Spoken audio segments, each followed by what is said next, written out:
Presentation of ESPN, home of the college football playoff, semifinals on New Year's Day.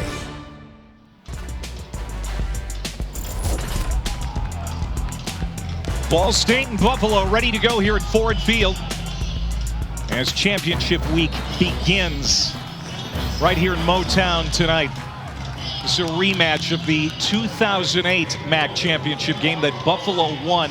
They were underdogs. This time around, the Cards are the underdogs. Ball State won the toss, and they deferred their option to the second half.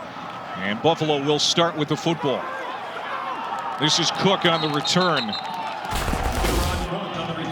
And Ron Cook, it's not close to the 30-yard line. It's going to be the running of the Bulls tonight here, Rocky. Yeah, that's what they do. Run the ball. They run it very, very well. Two great running backs. We talked about Jared Patterson, but Kevin Marks is another great running back, a great 1-2 punch for the Bulls. 345 yards rushing per game. And there's Jared Patterson, needs just 212 to break a school record for rushing in a career. It's a possibility he could have that before the fourth quarter. No shock, they run it on first down. They run it 72% of the time. He gets it across the 30-yard line. Kyle Van Treese, junior out of Stone, Ohio, is the starting quarterback. A very smart junior, Rocky. He has total command of this offense, and he knows what his role is. He really does. He's not going to try to do too much out there. You don't like the game manager title, but that's what he does. As you said, knows this offense inside and out, and he gets the ball to the playmakers.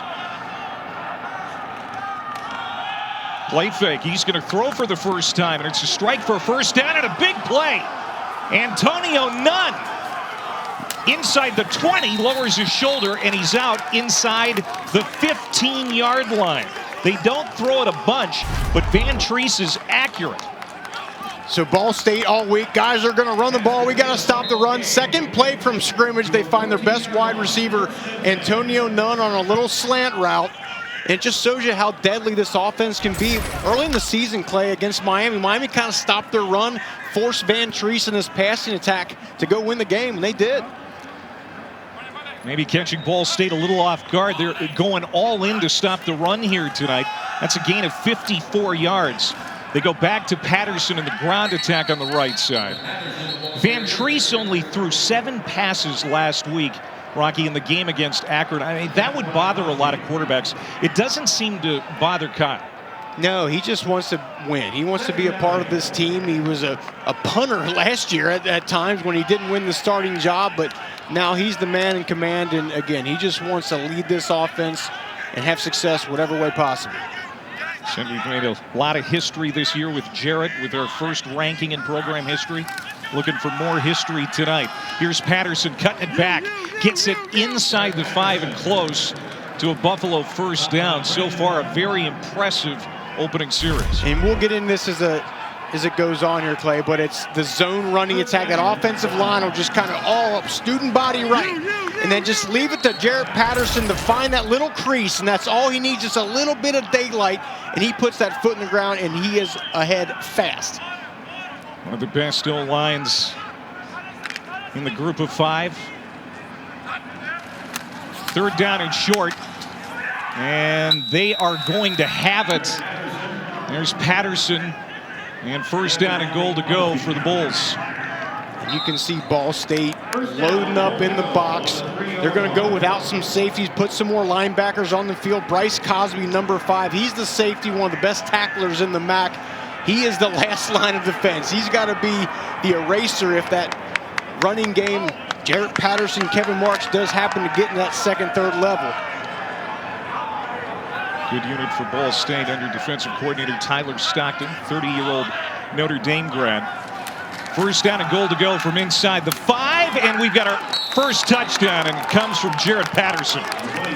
His 19th rushing touchdown of the year, which ties his own school record set last year. And this is only his 6th game, 19 touchdowns, little handoff, and see, he's a smaller guy, Clay. He's only 5'9", 200 pounds, but you see he can lower the shoulder. He gets really compact. That's how I would describe him. He's just a compact ball of muscle and fast twitch fibers. 6 plays, 71 yards. And Patterson finds Pater. Alex McNulty coming on for the extra point. And Buffalo out to a fast start in the MAC title game. We knew it was going to be Jared Patterson. He makes his presence known early in this game. 7-0 Buffalo.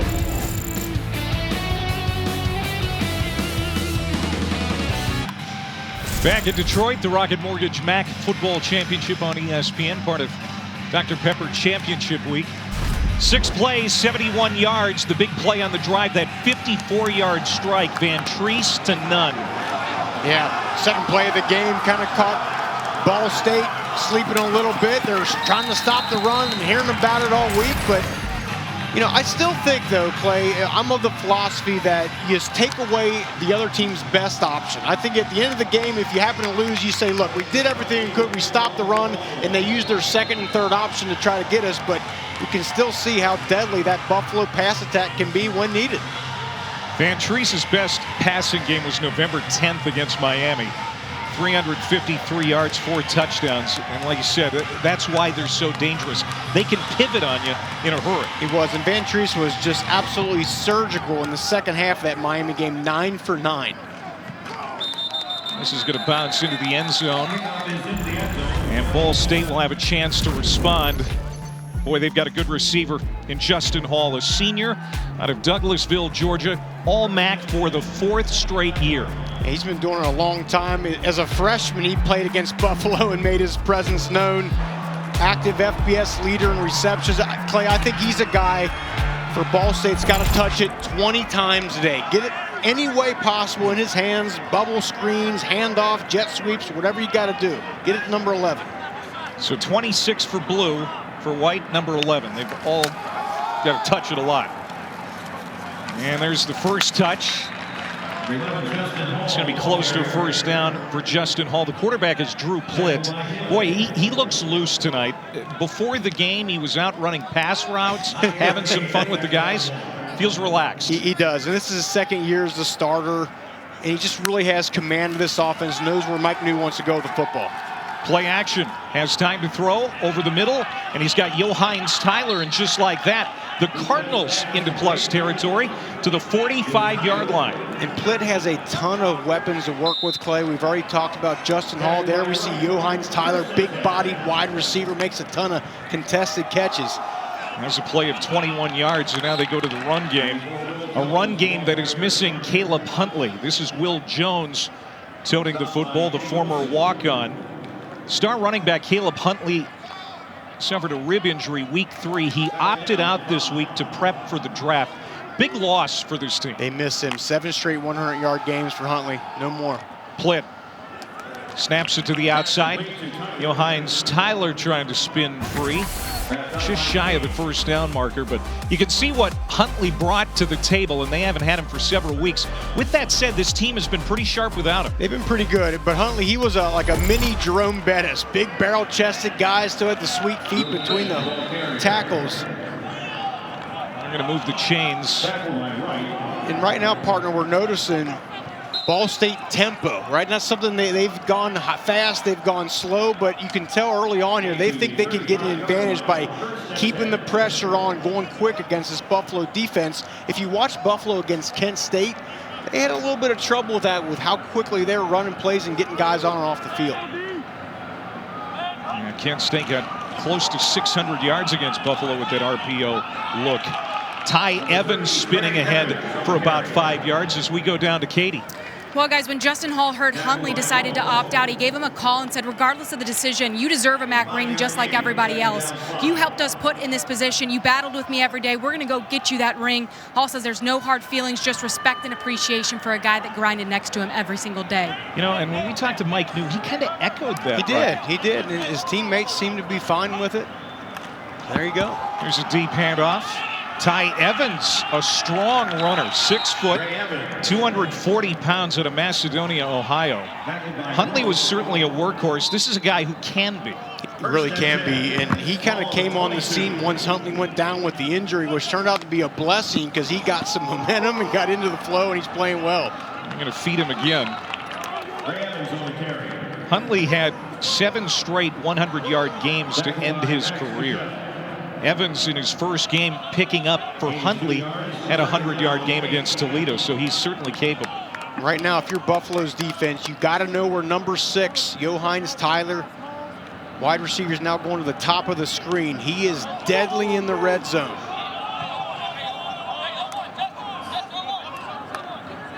He's going to line up at the top of your screen. Obviously trying to get the right personnel in the field here. And it's a run. Justin Hall trying to cut the corner on the left side. This will be strung out to the sideline. Gets it inside the 15. And when we talk to Buffalo, I mean, everybody we talk to, right, Clay? The coaches, the players, they said, we got to stop number 11. We got to know where number 11 is at all times. And I think that's a pretty smart move on their part. He's a heck of a player. It's a 4-3 defense for Brian Borland's Bulls defensive unit. They've battled a lot of injuries, especially up front, but they're healthier now than they've been all season. And they feel like they match up pretty well against this Ball State offense. They do. 3rd down and 2. Ball State trying to answer the Bulls' touchdown on their opening series, and they're going to have a 1st down. And this is a big confidence booster here for this Ball State team. They give up the touchdown pretty quickly to Buffalo, but now really running the ball well, getting the ball to the playmakers. Good balanced attack right now so far for Ball State. That was Jones, the former walk-on. Now a huge part of this offense. 1st down, goal to go. They're going to throw Plitt to the end zone, and he's got Tyler. You called it, partner. That's the guy in the red zone, and the Cardinals respond with a touchdown on their opening series. You know the ball is going to number 6. Can you stop it? And he has done this time and time again. He's so physical, like a basketball player. He just jumps up, walls the defender off with his back, and comes down to it. And what an answer by Ball State. Critical drive for them early to answer. They're fired up down there. I don't know if there's any player over the last few weeks that's been hotter in the MAC than Johannes Tyler.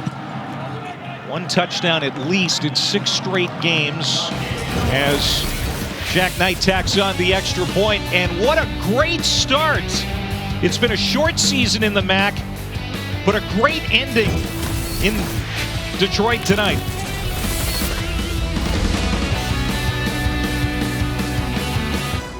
The Rocket Mortgage MAC Championship is brought to you by Rocket Mortgage. For the personalized playbook on home loans, Rocket can.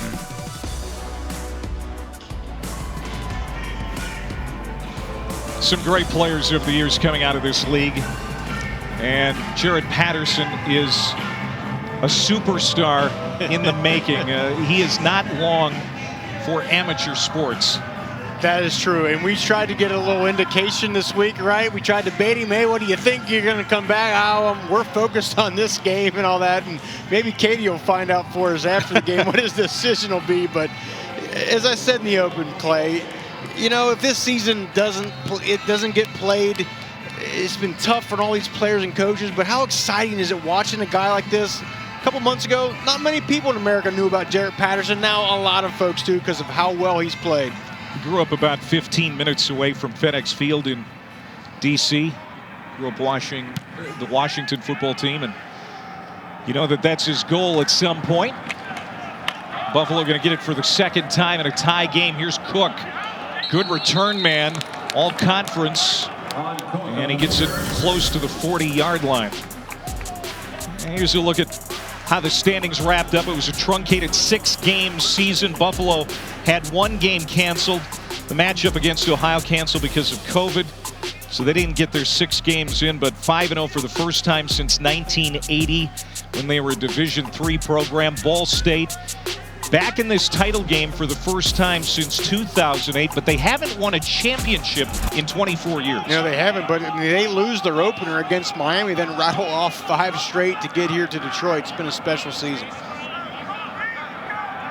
So after a 71-yard touchdown drive in the opening series, Van Treese and the Bulls going back to work, and he throws again, and it's his 2nd completion.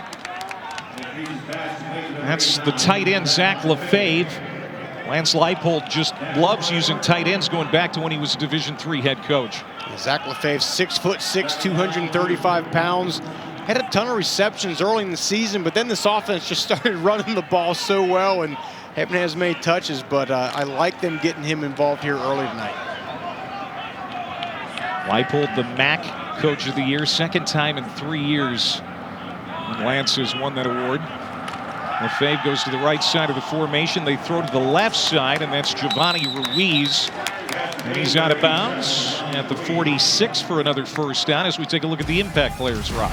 We talk about Jarrett Patterson, but also Kevin Marks. Great player.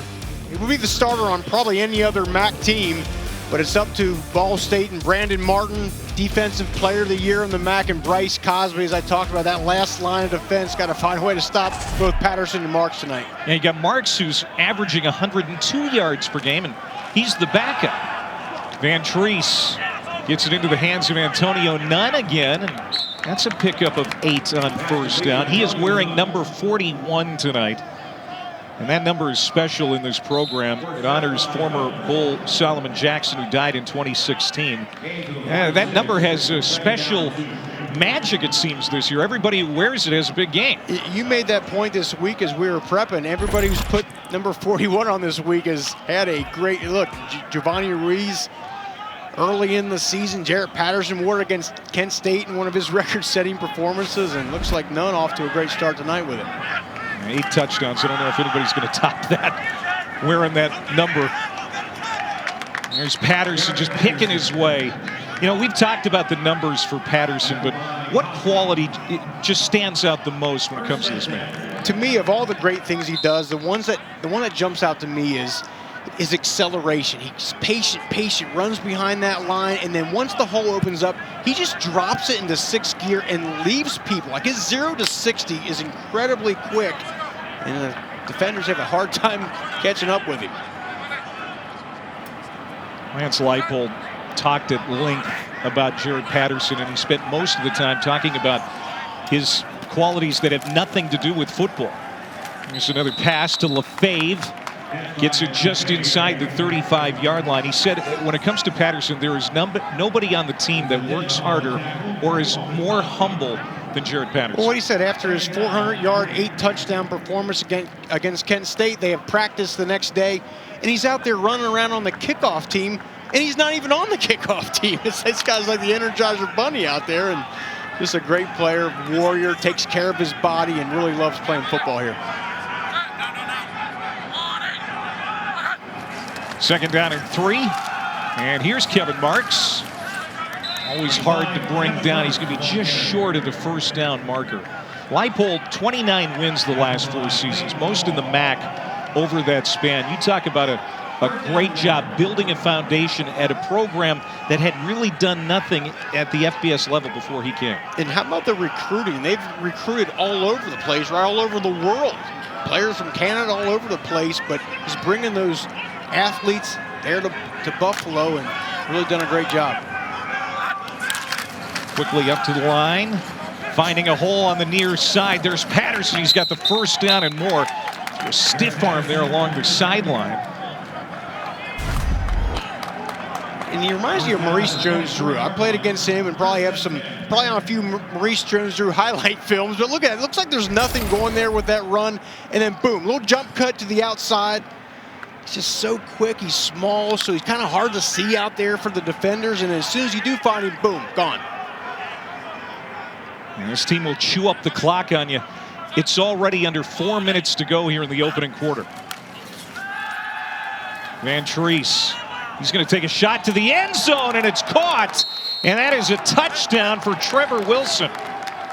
The redshirt freshman out of Tallahassee got behind the secondary, and it's a 24-yard touchdown hookup. You can see early on, Ball State is daring Kyle Van Treese to beat him with his arm, and he is. Play action all downhill with Ball State. And look at that, just drops it in the bucket over top of one of the better cornerbacks in the MAC, and Antonio Phillips. Van Treese playing exceptional football right now. 7th touchdown pass for Kyle Van Treese. 3rd TD catch of the year for Wilson.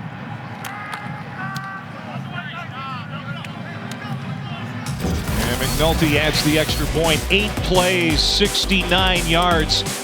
Ball State's defensive coordinator Tyler Stockton knows Cards have their work cut out tonight.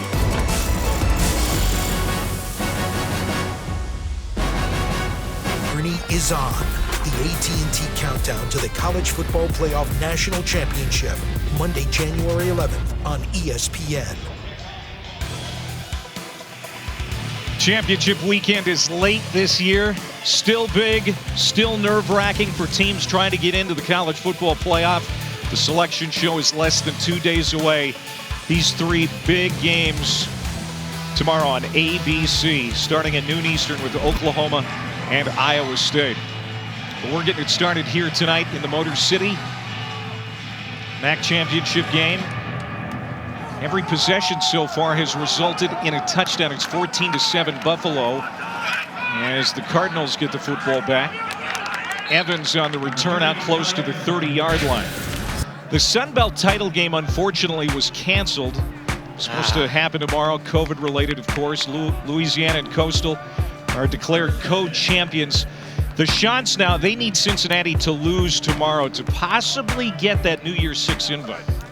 And you said it, what an exceptional season for the Sun Belt in general. It kind of got the spotlight with a lot of Big Ten didn't come back to playing until into October, so they took full advantage, and Coastal picked to finish last in their conference, and they put together an 11-0 magical season. I think you can say that for the group of 5 as a whole. I think all the leagues took advantage of the extra exposure they got. They really did early on. But here, Clay, back here in Ford Field, this already feels like an important possession for Ball State, right? Buffalo has just moved the ball at will. Ball State answered last time. I think they got to do that here. George Wallow made that last tackle for Buffalo. No gain, and now a sack. The first sack of the game, and it's Malcolm Kuntz, the big defensive end, maybe the best defensive end at Buffalo since Khalil Mack. First team All-MAC and just an exceptional athlete, but he's got good handwork, right? He's chopping away at those hands, getting them off of him. Led the MAC in sacks last year. He's a Senior Bowl selection, and I think maybe their most draftable NFL guy on this Bulls team. 5th sack of the year for Kuntz. Now Plitt in trouble, throwing on the run, trying to find Tyler deep downfield, and it's broken up at the last moment. Gaddafi Wright, the huge outside linebacker, getting downfield in coverage. And you have to imagine Plitt said, we got a mismatch here. We got our best wide receiver, Johannes Tyler, on a linebacker, but Gaddafi Wright can run. Great job not getting pushed around. That was the key there, because usually that's what Johannes Tyler does, but right there, Gaddafi matched the physical play. That all started with the stop on first down. It did, shutting him down early, forced a 2nd and long. George Wallow, a big defensive tackle, just a true freshman. They are so excited about his future at Buffalo. Now it's the rematch everybody's been looking for. Number 3 Clemson, number 2 Notre Dame in the ACC title game tomorrow, 4 Eastern on ABC and the ESPN app. The Irish beat the Tigers 47-40 in South Bend earlier this season in double overtime. Of course, Trevor Lawrence wasn't a part of it. He's been on fire since returning from COVID. Yeah, it's going to be a little bit different ball game here this time around with the way Trevor Lawrence can stretch the field. Such a dangerous passer, and boy, what a game that was going to be. How about Van Treese's start? 6 for 6, over 100 yards passing and a touchdown. But of course, he continues to lean on that excellent run game. As Kevin Marks gets the carry, tackle made by Brandon Martin. And just an incredible 1-2 punch right now. You can tell Ball State, they want to stop the run, which is, I understand it, that's what you got to do, but it's leaving a lot of one-on-one matchups on the outside. Van Treese is taking advantage. And look at that loaded box right there for Ball State. Try running into that. It's old school 4-4 defense. The Cardinals tonight. A few extra in the box. And Marks on the right side. A lot of operating room. He's going to bring up 3rd down for the Bulls. Kevin Marks, high school teammate of Keontae Johnson, the young Florida basketball player who collapsed on the court last Saturday. Good to hear about his health improving. He's now stable, breathing on his own. But despite that news, he went out and played the best game of his career last week, named the Mackey's Player of the Week. Yeah, an exceptional year all around. I mean, heck, he had 182 yards on the ground last week. He was in tears before that game. And blowout of Akron. Managed to put it together and had a great day on the field. Wrapped up quickly is Giovanni Ruiz. That's Antonio Phillips, the all-MAC corner, stepping up. Phillips is a guy who has NFL potential. The head linesman said he got enough for the first down. Boy, barely. Barely. They're not even going to measure it. And look, Buffalo's going to quickly get up to the line here. Well, yeah, there we go. We're going to take a look at this. First review. Ruling on the field that the previous play is that the runner made a first down. That play is under further review. Let's take another look. First look, it looked really, really close. Certainly too close to just give him the first down. That's why they're going to look at it here.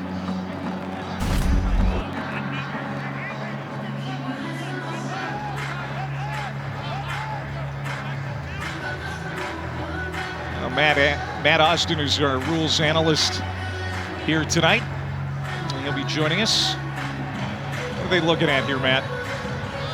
Well, did the ball get to the 50-yard line? The player's feet doesn't make any difference. When he completed the pass, was the ball across the 50? It makes it a little bit easier when you have a big line to go by. So that's what they're looking at. He was pushed back, but he gets all the forward progress from when he caught the ball. So when he possessed it, was he past the 50? And all the ball has to do is break the front part of the line. On. Yeah, the yellow line was right on the midfield line.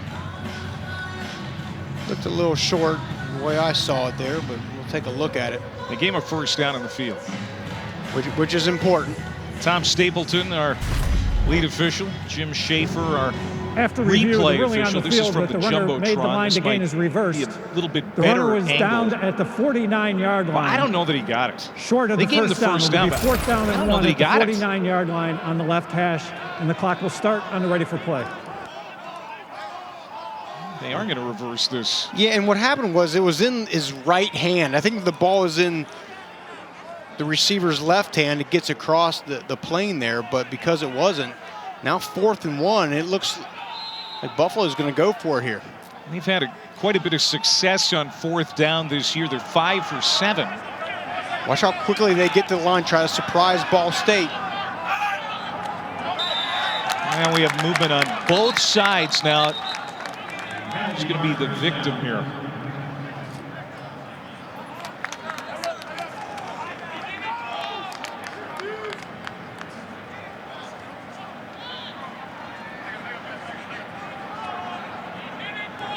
Offside. Defense, number 0. 5-yard penalty results in a first down. Great strategy by Buffalo. Really was. Ball State offside. In that getting to the line quick like that, it just really puts Ball State in a tense position there because they know the run's coming and we got to get ready for it, and just cause a little bit of jump and a free set of downs for Buffalo. Great coaching, great execution. Good discipline by the Buffalo offensive line. Joe Moore Award finalist for the best offensive line in the FBS. Jared Patterson wiggles inside the 45-yard line, close to the 40, and it's likely going to be the final play of the first quarter. It's been an impressive one for the offensive units of these teams. Buffalo has a touchdown lead and driving, looking for more after the first 15 minutes. It is the MAC title game, the first championship game of championship weekend in college football.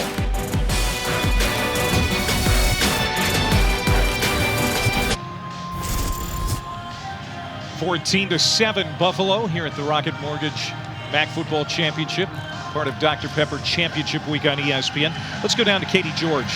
Well, guys, during that last break, Ball State D-line coach Keith McKenzie reminded his group, if we can get vertical on these guys on a run, we need to do the same on pass plays. It's no different. Get vertical, be active, and get more push up front. Rocky, are you seeing any of that? Well, that's the thing, Kay. It's hard because against this zone rushing attack as a defensive line, you don't want to get vertical. You don't want to create seams, but with the way Buffalo is passing the ball, so they're kind of in a passive mode right now and not getting after the quarterback. What a spin by Kevin Marks.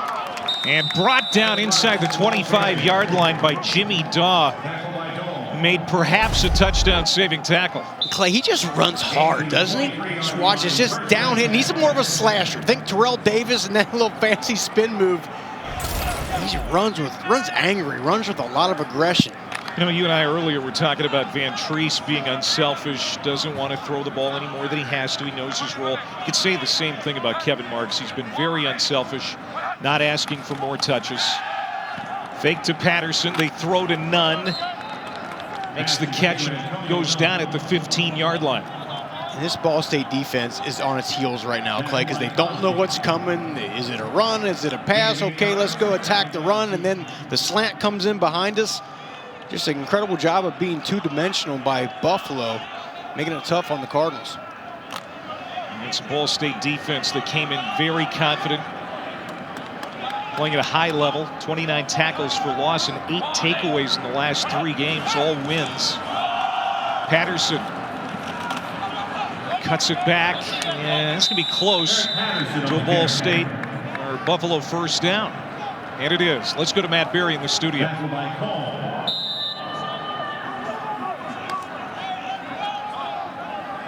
To the 13-yard line, first and 10.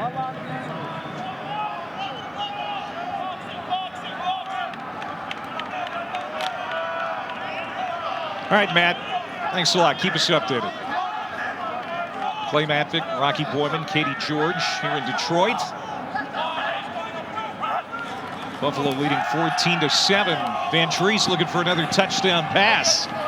That's incomplete. He was looking for Nunn again. Are you surprised that they've come out throwing as much as they have here in the first half? Not surprised, but I think it's just a good job of reading the defense, reading what Ball State's doing. You can see out there they're packed up, trying to take away the run. Heavy box. Okay, let's not just try to run into a brick wall. Let's loosen them up a little bit with the pass. I think that's what we're seeing. I think it's just the perfect amount right now. First incompletion for Kyle Van Treese. Already 121 yards through the air and a touchdown. Now they go back to Patterson. And that's what you want to do against this zone running attack by Buffalo. Ball State's defense, you don't want to get a ton of penetration, don't want to get upfield. You just want to keep building that wall and just feather it out all the way to the sideline. That's a decent job right there.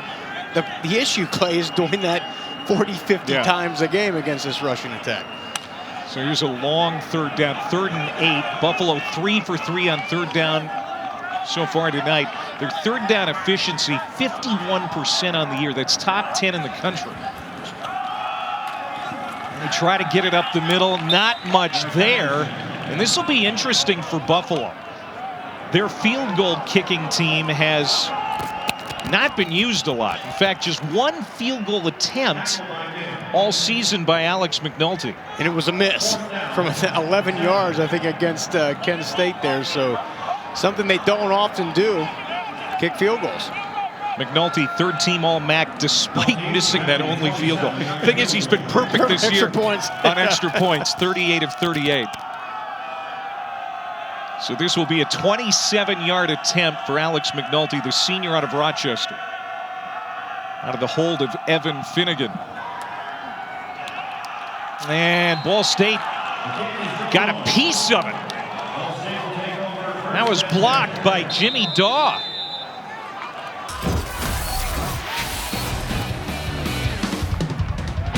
So McNulty can't convert on the 3-pointer. It stays 14-7.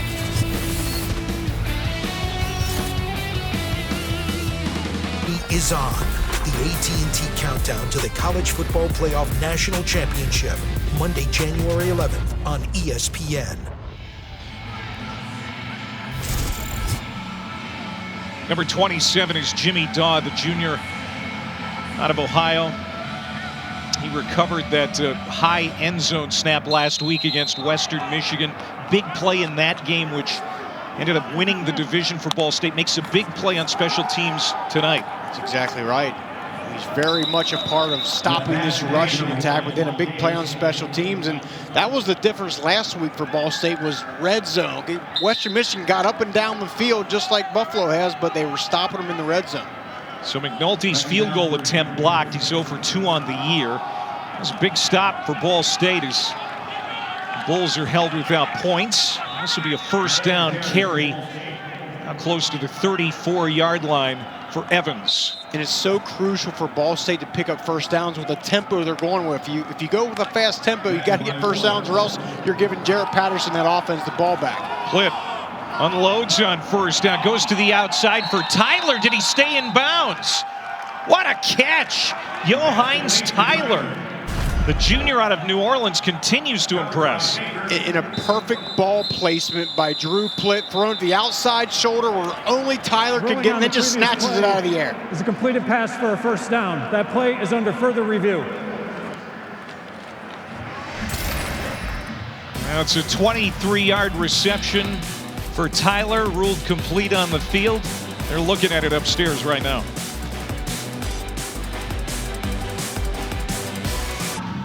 They're going to confirm that catch for Tyler. Let's bring Matt Austin back in and tell us why, Matt. Yeah, I understand why they had to look at this. Anytime the receiver is facing the field with his backside towards the end zone or towards the sideline, when his toe comes down, then the heel, the entire foot has to come down in bounds. And this was exactly what happened here. The left foot toe came down, the heel came down in bounds. I think the right foot did come down out of bounds, but it was already a catch. So this was a good confirm. That's a great little call there, Matt. Yeah, there's a little nuance to that rule with the toe-heel thing, but great job, great camera angle as well. And Tyler continues to be the favorite target of Drew Plitt, and he has been in recent weeks, even more so than Justin Hall. He has, especially more of the big play down the field stuff. Hall's been a lot of the jet sweeps and the bubble screens like we're seeing here. Well, and as we say that, it's a big play for Hall. Still on his feet, inside the 20, and finally spun down at the 19-yard line. Golly, he is fun to watch. He gets up to speed quick. Just get him the ball and let him do some work, dancing around, breaking some tackles, stiff arm. Fun stuff there. Justin Hall playing big at 5'9", 186. Now they'll go up the middle with Will Jones. Justin Hall. And you got to wonder about the psyche of Buffalo right now. You know, their offense going up and down the field, they're scoring, but they're on the sideline right now, Clay, saying, boy, Ball State is answering, right? Yeah. They're coming back. They're going to send Hall off. See, one catch, 25 yards, a couple of runs for 15. Tyler lines up to the right side, and this is where he is his most dangerous. Plitt will go to the other side of the field. Davis spins out of a tackle, and he's hog-tied at the 3-yard line by Corey Gross, the big hitting strong safety, but it's first down and goal to go for the Cardinals. That's the thing. You worry about Justin Hall, you worry about Johannes Tyler, and Antoine Davis is an exceptional wide receiver as well. Get another physical guy. Just a lot to think about, a lot to try to take away for Buffalo's defense. With these two quarterbacks are razor sharp here in the first half. Plitt 7 of 8, over 100 yards now. Looking for a second touchdown pass. He has the fullback, Rudy, who can't hang on. It's incomplete. Gaddafi Wright having a great first half defensively for the Bulls. And an exceptional throw. That ball was put in a perfect spot, and Rudy just can't come up with a great job of Wright of coming in and breaking that thing up and not giving up on the play. Great job, 31. Wright had that big pick 6 against Northern Illinois earlier in the year. He has 3 career defensive touchdowns. Nobody better in coverage from the linebacker spot in the MAC than Gaddafi Wright. And now here's Plitt stumbling, and he's going to be brought down at about the 3-yard line, and again Gross on the stop. Yeah, I think Plitt hit the turf monster there. That's something you'll see, is him using his legs, which I think is a good idea. You go back to the Kent State game, Dustin Crum, he had really had some positive yardage running the ball, made some things happen. So if Drew Plitt can add that to the repertoire, it's just another thing for Buffalo to think about. So Ball State in the red zone, coming in 17 touchdowns on 28 trips. Not great. This is the 9th play of the series. Buffalo can't get picked down the bottom of the screen. They're going to go with Evans, and he runs into a wall, trying to stay on his feet. He is a bull, making his way close to the goal line. Did he get in? No, they're going to mark him short. Great second effort by Ty Evans, but it's going to be 4th down. That thing was hitting the backfield. Player on the defense. 4th down. Evans was hitting the backfield and just stayed with it, refused to go down. Tyrone Hill is the player down for Buffalo, the leader of that Bulls secondary. We're going to step aside while they check on him here in Detroit.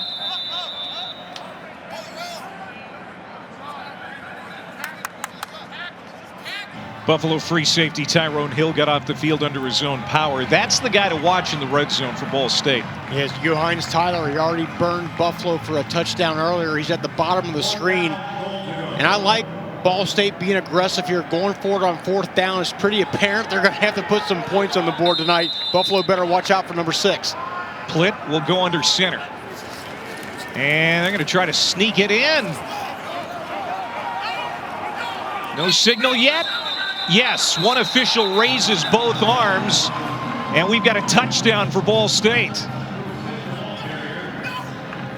Drew Plitt just muscling his way in. Buffalo's arguing the call, but the Cardinals are an extra point away from tying this game up. What did Mike New tell us all week, Clay? He said Drew Plitt is in a championship state of mind. And he said, look, I'm going to put this ball in my hands. I'm going to 2nd, 3rd, 4th effort. I'm going to find a way to get it in the end zone. Let's see if he broke the play. Ruling on the field of the previous play is a touchdown. That play is under further review. Now we got another review. I don't know how they're going to overturn this. It's almost impossible to see that football, and you got to take the official's word for it. Well, you called it, partner. It's got to be indisputable video evidence to overturn this, because the call on the field was a touchdown. And after about 3 different angles, I don't see anything that definitively tells me you got to overturn that call right there. It's one of those deals, Clay, where if had they not called it a touchdown, I might have agreed with that too. But whatever the call on the field is, I think it's going to stand. What a drive for Ball State. 10 plays, 90 yards in just over 3 minutes. See, and you don't see the ball. Is it maybe over there? Maybe it's not. I don't know. So it's going to be hard to overturn this. That's their 3rd rushing touchdown on the year for Plitt. We're talking with offensive coordinator Kevin Lynch this week. He said it's the best football of Plitt's career. His leadership, his play on the field, it's all at a high level right now. After review, the ruling on the field of a touchdown stands. Yeah, again, you just couldn't overturn that. There's no angle there. way. It's got to jump off the screen. It's got to say, oh, okay, clearly the ball didn't cross. We don't know for sure, so the play's got to stand. Just a great job of effort by Drew Plitt.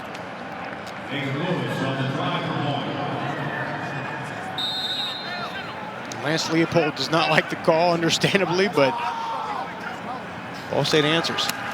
Jacob Lewis on for the extra point. And we're tied at 14. Just an excellent finish to a short MAC season here in Detroit. We're tied at 14 with 8:49 to go here in the first half. And Drew Plitt, part of a senior class at Ball State that was 0-8 in the MAC 3 years ago. And Mike New, the head coach, told his guys, especially the senior class, go out, leave it all on the field, enjoy this moment. We've all been through a lot together, especially in 2020. First and foremost, make sure you have fun tonight. That's right. Cut it loose, right? That's the phrase he kept using this week when we talked to him. And Drew Plitt did just that. He's from my hometown of Cincinnati. Went to Loveland High School. He was a wing T quarterback in high school. And he shows he's got a little bit of that dual threat nature. But he's just, confident. Getting the ball around to the playmakers. Got Antoine Davis involved there, of course, Justin Hall and Ty Evans on the ground game. Drew Plitt doing a good job leading this team. Yeah, Ball State, 2 touchdown underdogs tonight. They love this, being the underdog. Talked about it all week. They're battle-tested, won 4 one-score games this year. And with the truncated season, every game really had title implications. But especially for Ball State, considering what they were through last year, losing all the close games and kept them from winning the West. They have responded this year. Now we'll see how the Bulls answer. Cook Third-team All-MAC return man gets it to about the 23-yard line. This is a rematch of the 2008 MAC title game here at Ford Field. That year, Brady Hoke's Cardinals were ranked number 12 in the country, and they had BCS hopes at the time, but Buffalo spoiled those hopes. Yes, they did. Yeah, they were the underdog and came in and got it done. And Mike Newton recovered a fumble, took it 92 yards to give Buffalo the lead. They never looked back, won it 42-24. The first and only MAC championship for Buffalo. Turner Gill was the head coach at that time. So here's Van Treese. He's been razor sharp tonight. It's another strike to Antonio Nunn and a pickup of about 16 yards on the play as we go down to Katie. Well, guys, Drew Plitt told me he looked at the line every morning this week hoping that there was no movement, because being second-guessed or doubted has become second nature around this program. They embrace the underdog mentality. Justin Hall says he loves it. He goes to bed sleeping well knowing that they're an underdog, so they feed off of that kind of energy. That's right, Katie. That's how a competitor usually is. They want the world to doubt them, right? Drew Plitt loves playing with that on his shoulders like that. He's playing well. You played at Notre Dame. You weren't an underdog too often, were you? Against Nebraska, we were a couple times, yeah. Here's Van Treese loading up. He's going to take a deep shot. Has a man. Great adjustment and catch. Down at the 1-yard line. Trevor Wilson. And right there you see the speed of Antonio Nunn. Getting on top of the feet of the defender and then leaving him. Uzodinma did a poor job right there. You look back at the ball just enough. When you're not in phase, when you're not close to the wide receiver, you don't want to look back. It just allows that gap to increase a little bit. Wow. Second catch now, 81 yards for Trevor Wilson. Van Treese, the fake. He's going to keep it himself. Lunges in. Touchdown, Buffalo. Kyle Van Treese, his third rushing touchdown. And he answers the Ball State quarterback's rushing touchdown with one of his own. And partner, we've been talking about the confidence that Drew Plitt is playing with. How about Kyle Van Treese? Spreading the ball around in the pass game, throwing the deep shot, handing it off to Jarrett Patterson, then keeping it himself for the touchdown. He's playing with a lot of moxie right now. Only Ball State scores to tie it up, and right back down the field in 3 plays. Kyle Van Treese and the Buffalo offense. And it's 21-14. 3 plays, 76 yards. And I've been very impressed with Kyle Van Treese's arm here tonight, Rock. Doing a great job with the deep ball, and then the touchdown runs it in. Kyle Van Treese leading this Buffalo offense, 21-14.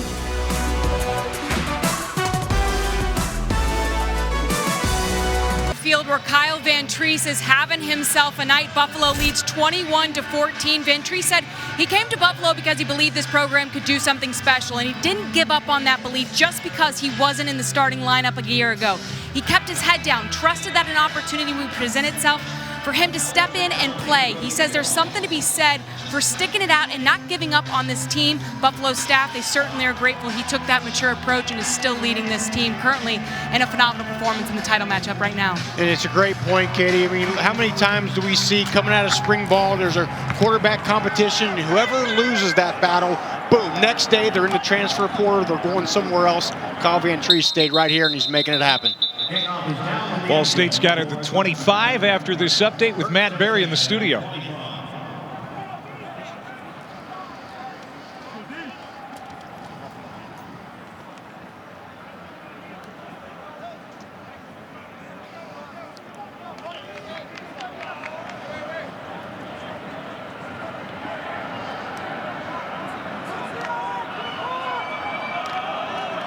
Wow. Oh, that'd be an upset. It would. How about that? USC's been playing some good ball this year. Certainly have. Mike Slovis, quarterback. Fun to watch. Next here's Ball State. Let's see what they do for a response. Down a touchdown again. We'll keep it on the ground with Will Jones. This offense keeping Jarrett Patterson off the field as much as they can. Sustaining drive, such a key tonight for the Cardinals, and they'll get a first down here. A reception by Justin Hall. And Clay, I want to go back to what you just said there, because that's a key point. Is it's not enough. Yes, you want to move the ball down the field and you want to score points, but yes, keeping Jarrett Patterson in this Kyle Van Treese offense on the sideline for Buffalo is just as important.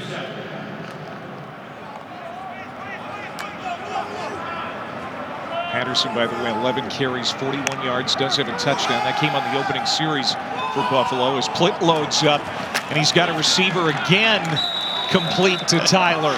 Inside the 40-yard line at the 39. I'm just so happy the Mac came back and played football. This is fun.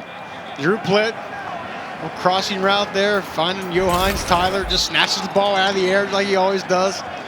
That's a gain of 24. You know, he surprised a lot of defensive coordinators in the MAC this year as Evans finds a hole on the right side. First down and more on his feet inside the 15 and finally wrestled down by E.J. Brown at the 7-yard line.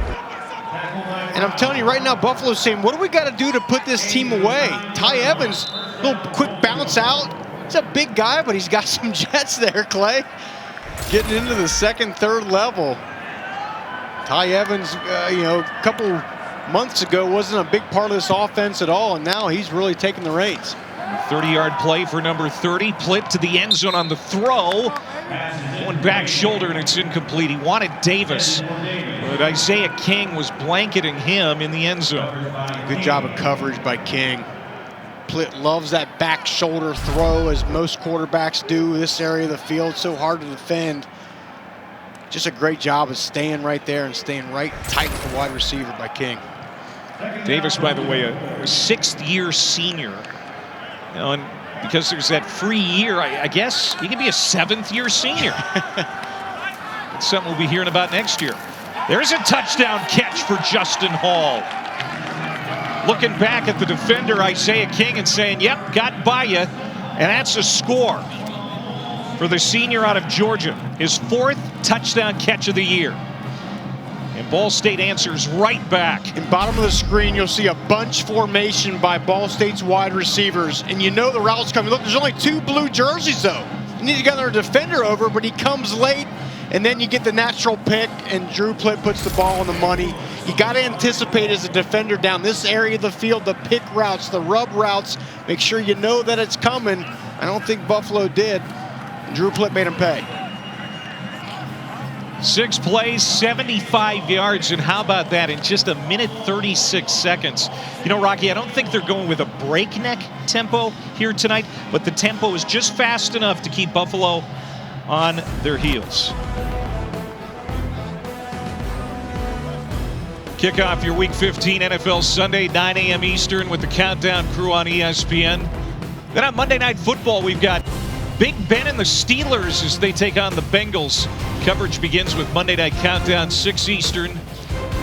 Steelers trying to wrap up the AFC North. They've lost 2 straight, of course. Roethlisberger was a star in the MAC back in the day, the MVP of the 2003 season, led Miami to a 13-1 record that year. A much younger looking Ben Roethlisberger in that picture. He's been playing about 100 years, I think, and golly, he is such an amazing talent. Still playing at a high level for the Pittsburgh Steelers. Football fans in Buffalo will be saying, though, the Buffalo Bills made them look kind of bad last week. A little bit, yeah. They started off 11-0, and they've been on their heels a little bit the last couple weeks. Not really playing Steeler football. Not running the ball very well. I know they want to get back to that. They're going to try to get that thing jump-started here against Cincinnati on Monday night. How about the quarterback play here tonight? Yeah. Incredible. I mean, we come in, we talk about Jarrett Patterson and Kevin Marks, and they've played a great game, but Kyle Van Treese leading this offense, dual threat, and then Drew Plitt has been exceptional for Ball State as well. We've got about 350 yards of offense, passing offense here tonight, and they've been incomplete on a total of 4 passes tonight, the 2 quarterbacks combined. Here's Cook again, and another solid return. Fights his way to the 33-yard line. So Kyle Van Treese, 10 of 11, 196, a touchdown, and he has just handled the conditions that the defense has thrown at him very well. And you can just tell by watching him play, Clay, that he understands the why, right? He understands, okay, why are we doing this? Why are we running this formation? Why are we running this play? Playing so confidently, and then from there, he's just putting the ball on the money and taking him with his own if he has to. Just a junior. So he'll be back next year for the Bulls. Out of the gun. Run it on first down. Patterson gets it to the 35. His 12th carry for Patterson. He's been held under 4 yards per carry. He averages about 8 yards per carry. So for the most part, Ball State's plan to clog the middle, load the box, it's working in at least slowing down Patterson.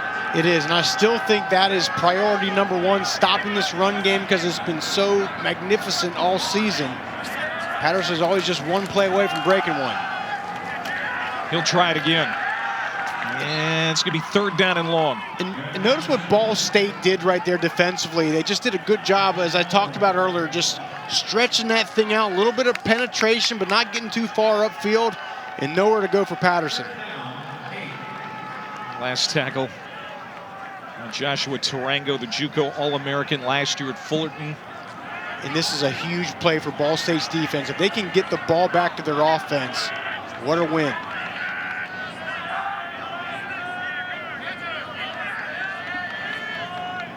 Entries looking to the sideline, 2 for 4 on third down tonight. Pass rusher Christian Albright, top of the field there. They need the 44-yard line to keep the drive alive, and that's going to land incomplete. He wanted his best receiver, Antonio Nunn. A.J. Uzodinma, the corner.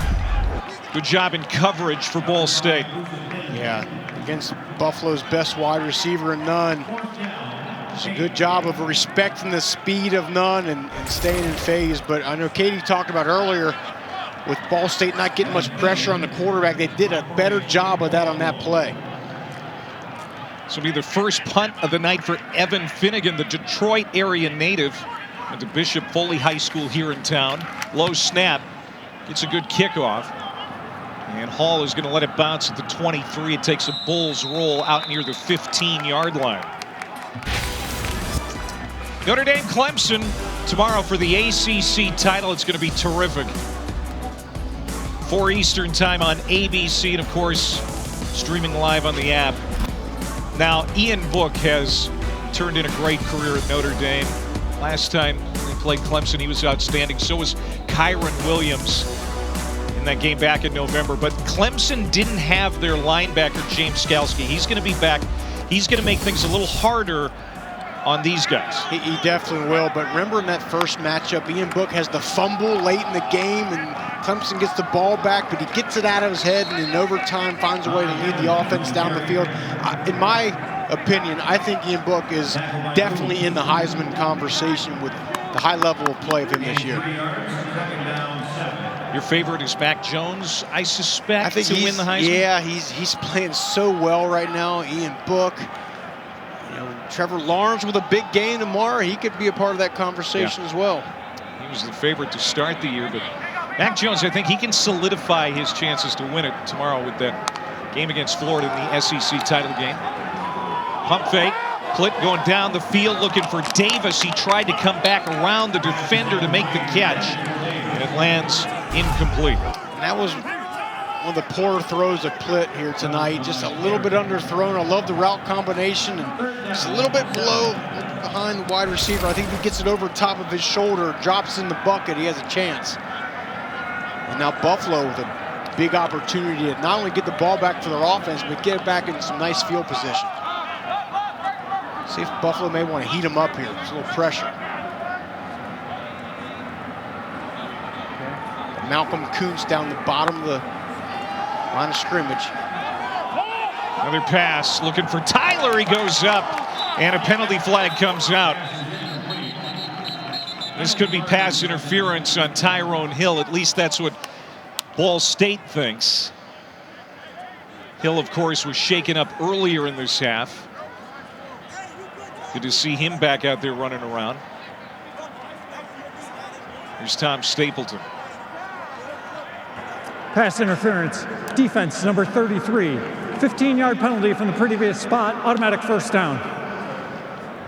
It's always important, Clay, for the defender to get the eyes back on the quarterback. When they don't, that's when the flag is often coming out there. You see, if Hill can find a way, even with that same amount of contact, if he's looking for the ball, I think the flag doesn't come out, but he's just not able to get his head around him.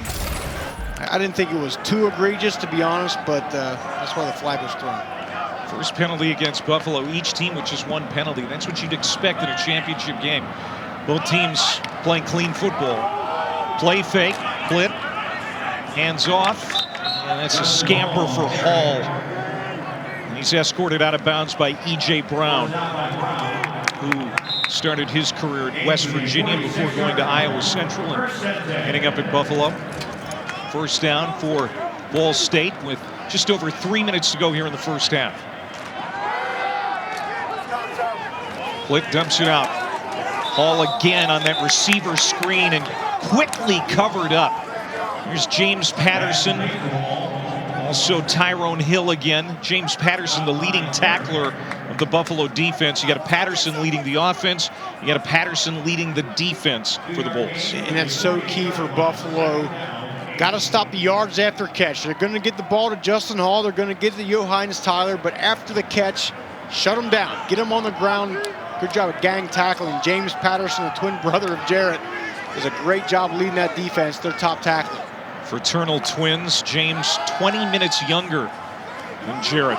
Plitt lost the football. Who's got it? Might have our first turnover of the game. It looks like Ball State has recovered. And that's what was so key last week for Ball State. They didn't turn the football over. That's exactly right. And Ball State, once again, living their life right, finding a way to somehow get back on this ball as Will Jones grabs it. But you just get the feeling that that's what's going to just swing this game one way or another right now is who gets the first turnover.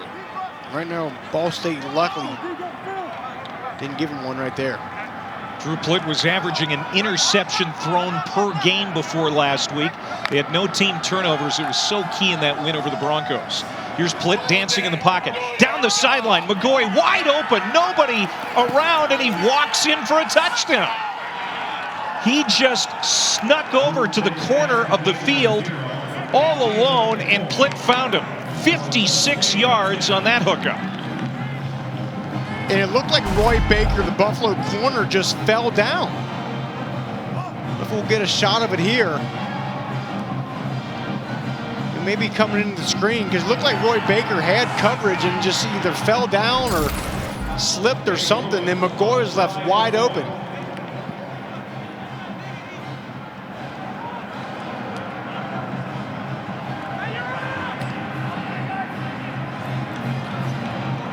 Ball State with its first lead of this MAC championship game.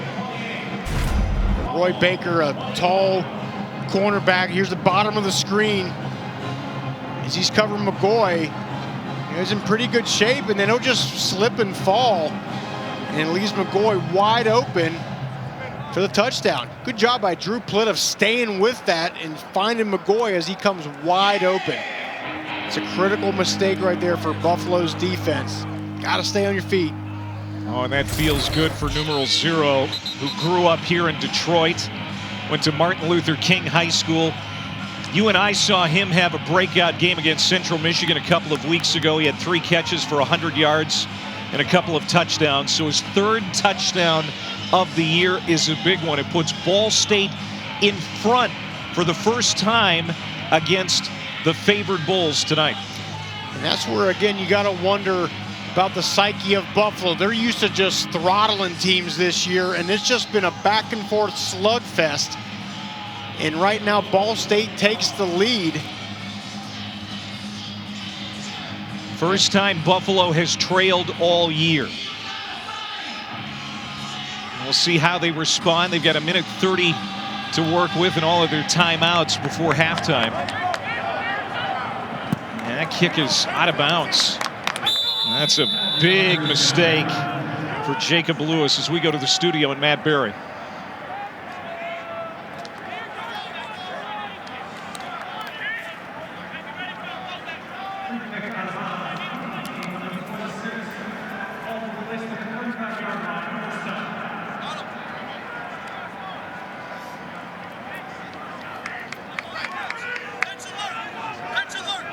right, Matt, looking forward to it as we get set for a big day tomorrow. I think that was Justin Hall getting some attention on the sideline. Also, I think we saw Drew Plitt, the quarterback, maybe got a little dinged up last series as well. It's Jared Patterson hoping to make an impact before halftime. Held in check here in the first half for the most part. Now, this is where Drew Plitt may have been shaken up too. He was tackled really hard on that play that Ball State was able to recover the loose football on. And his arms were kind of out as he was falling, going to the ground. It looked like on the sideline they were doing some arm strengthening tests to see what those shoulders look like. Now Buffalo going with tempo on third down, trying to convert a 3rd and 4. Pressure from behind. Ball is loose. It's scooped up. Christian Albright is going to take it in. Huge defensive touchdown for Albright and Ball State. Jimmy Daw popped it loose. Albright scooped it up and scores. The ruling on the previous play was a fumble recovered by the defense. The play is under further review. Ball State has been passive all night, Clay, and kind of letting Van Treese back there with a lot of time. But Jimmy Dahl comes around the edge, snap, bat that ball out, a perfect bounce to Albright, who takes it in. So look at the rush from the top, just a little bit of a kind of a slow, then he turns on the jets, gets underneath Owashika, who's one of the best blocking tackles in the MAC, causes the turnover, picked up by Albright. Well, if it stands, and we think it will, it's only the 4th turnover for Buffalo this year, just the 2nd fumble. And I'd love to hear from Matt Austin about, was the arm coming forward? It did not look like it was to me. It's going to be razor thin. But to me, that looked like that ball was out. Rocky, I agree with you 100%. The hand was not moving forward. The ball came out. After this should be review, pretty easy. the ruling on the field of a fumble recovered by the defense for a touchdown is confirmed. Now Buffalo in uncharted waters, trailing for the first time this season, and Ball State adds insult to injury with a defensive scoop and score. That's been their MO all year, right? The havoc plays, the tackles for loss, the sacks, the takeaways. They've been so good at it. They'll give up some yards now, but they get the ball back to their offense and they score their own sometimes. What a game for Jimmy Daw. A blocked field goal forces that fumble. That leads to a touchdown. And you said this week he was going to be a key guy. He was. And Brandon Martin, Jalen Thomas, great linebackers. But, I mean, look at the last 2 scores. Ball State putting 14 on the board in a hurry. Buffalo has a defender fall to the ground. Then Jimmy Dahl, who we knew was going to have a big role. We previewed it. He blocks the field goal earlier, and there with the sack strip and the defensive touchdown. Those linebackers for Ball State having such a huge impact. And right now, Clay, I want to see Kyle Van Treese. He's been exceptional today. He's been Mr. Cool back there. He's putting the ball, delivering all around the field. But he's got to be the calming presence right now as Buffalo's saying, hey, we haven't been in this position much this season. He's got to calm him down and get him back on track. Christian Albright, the senior who's had a terrific year, sealed the win over Toledo with a fumble recovery. It's a fumble recovery, takes it in for 6. And Ball State with a 2-touchdown lead here with 48 seconds to go in the first half. And Buffalo will start this drive at the 19-yard line. What a turn of events here in the last few minutes. When we talk about it, Katie talked about it. Ball State loves playing that underdog role. They've embraced it all season. They've embraced it tonight, and they are coming out and playing on fire. Ball State will have the football to start the second half. Let's see if the Bulls can get some points on the board before halftime. Van Treese will hand off. Patterson, nowhere to go up the middle. Maybe a yard as Brandon Martin, the heartbeat of that Ball State defense and co-defensive player of the year in the MAC, makes the stop. Harris also in on the play. Number 2 in the MAC in tackles. Just racks up 10, 12, 14 tackle games all year long. Big number 7. It's a defense that's played pretty well against the run all year. They've struggled against the pass. Antonio Nunn, top of the screen, the big play guy. Van Treese going out that way. There is Nunn. He's got the first down, gets toward the sideline. And that's going to be it. Can't get out of bounds. Wow. And that's going to be the end of the first half. Yeah, that was not a good job by Buffalo right there. Might have had an opportunity to run another play or two. Buffalo right now a little bit on their heels, Clay. Drew Plitt over 200 yards, passing and 3 touchdowns. Great half for Ball State. 35-21 at the half. Let's go to Matt Berry in the studio.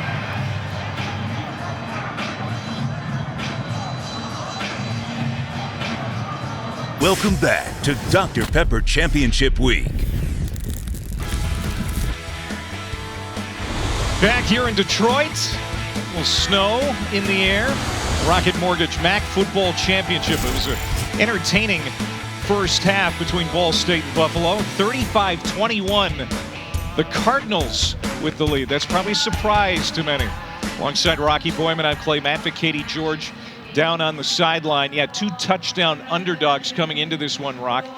Ball State took a punch early, but really didn't flinch all that much in the first half. Yeah, Ball State's defense is playing exceptional right now because right out of the gate, Buffalo looked like it was going to do what they've been doing all season, which is score early and often.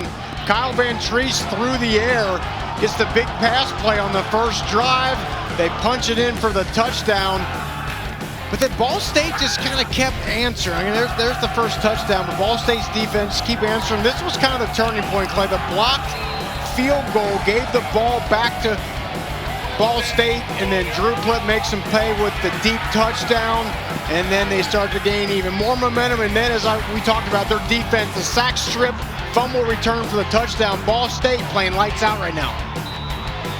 Ball State outscoring Buffalo 28-7 in the second quarter. Obviously, the game plan for the nation's #1 rushing team coming in, run the football. The nation's #1 rusher held way below his first half average this year, just 47 yards rushing for Jared Patterson in the first half. He averages 205 per game. What kind of adjustments do you expect Buffalo to make here in the second half, Rock? Well, I think they got to consistently get the ball to him. Sometimes it just takes a couple, 2, 3 times to get him warmed up, get him into the flow of the game.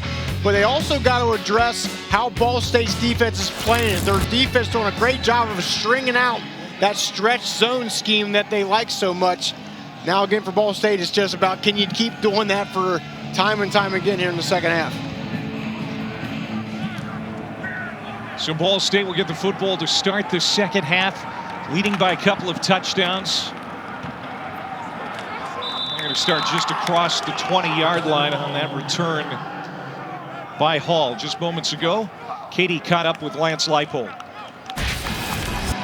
Lance, playing from behind is uncharted territory for your group. What adjustments do you want to see in this next half? Well, we got to cover better. We got to tackle better on the defensive side of the ball. Opportunistic times. They made some great plays. You know, consistency in the run game. We got to be a little bit better in the outside run game. But we're throwing the ball well, and we're going to see, like we told them, okay, we're going to back the wall a little bit. We're going to see what we're made of, and it's going to be an exciting second half. You mentioned the run game, just 64 yards rushing in that first half. How do you get that going? Well, we got to, again, we're going to try to make a few adjustments here, see how they work out. But again, we're probably throwing the ball more in the first half than we have in about 3 games combined. Thanks for the time. Thank you. Yeah, and you expect that Buffalo will figure out a way to really engage their offensive line. It's one of the best O-lines, not just the MAC, but the entire group of 5 and maybe even the country. They really haven't been able to run the football like they'd like. Yeah, they've not, and they have had success through the air, so let's go with what's working here. But you got to remember what brought you to the dance, right? That is running the football with authority, and I think we'll see them try to get back to that. The score is certainly within a range where they can keep pounding that run. Second down and 2. It's going to be short for Jones. wrapped up by Thompson, Tyree Thompson, number 27. Grad transfer from UCLA. Started at UCLA a couple of years ago. See how Buffalo comes out here. And it looks like Ball State's going to keep the drive alive. They pick up the first down.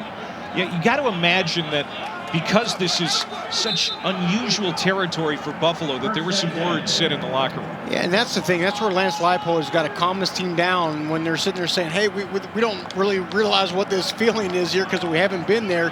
He's got to say, look, it's still well within range. Don't look at the scoreboard here. Let's just go out here and play our best football. And this is a third quarter team. That's where they're really, really strong. Pass is incomplete. Some pressure coming in from Malcolm Kuntz. Big defensive end, and Plitt had to get rid of it. Second down and 10. And I think that's got to be a priority, too, for Buffalo's defenses. Let's make Drew Plitt uncomfortable. He's playing lights-out football right now at the quarterback position. They came in wanting to play fast defense. And that is pretty fast. They get to Plitt, and down he goes in a heap. George Wallow and Max Michel meet at the quarterback. But there is a marker down. Offside. Defense, number 50, lined up in the neutral zone. 5-yard penalty, repeat second down. It looked like Malcolm Kuntz lined up in the neutral zone, trying to get a jump, trying to get to the quarterback. And that's a shame because great job on the outside by Buffalo. They took away Drew Plitt's read. He was going to do a one-step right to the outside. They took it away, forced him to eat the ball. Looked like Kuntz wasn't even ready. Yeah, he was still looking at the sideline. Yeah. Still looking for direction from the coaching staff. So that sets up second down and 5 for Ball State, leading by 2 touchdowns, trying to throw a big haymaker here to start the quarter. And again, Plitt goes down. This time, Tyrese Woods, another Detroit native, coming in, and it's going to be third down and long. Zone read, and Drew Plitt should have handed this football off. Instead, he has to keep it.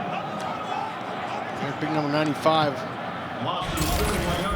Couple great negative plays defensively for Buffalo to start this half. It's a loss of 5. This is the number 2 scoring defense in the league, allowing 21 points per game. They've already given up 35. Plitt throws on the run, and he's got a strike at the 40. Caught by Antoine Davis. Wrapped up and pushed back. First down and 10 from the 38 of Buffalo. Good job by Plitt, just keeping it alive. Eyes remain downfield. Doesn't just take off and run. Let's just extend the play and let one of my wide receivers find a hole and get open. Now, what a dagger right there against Buffalo's defense. Going with tempo again.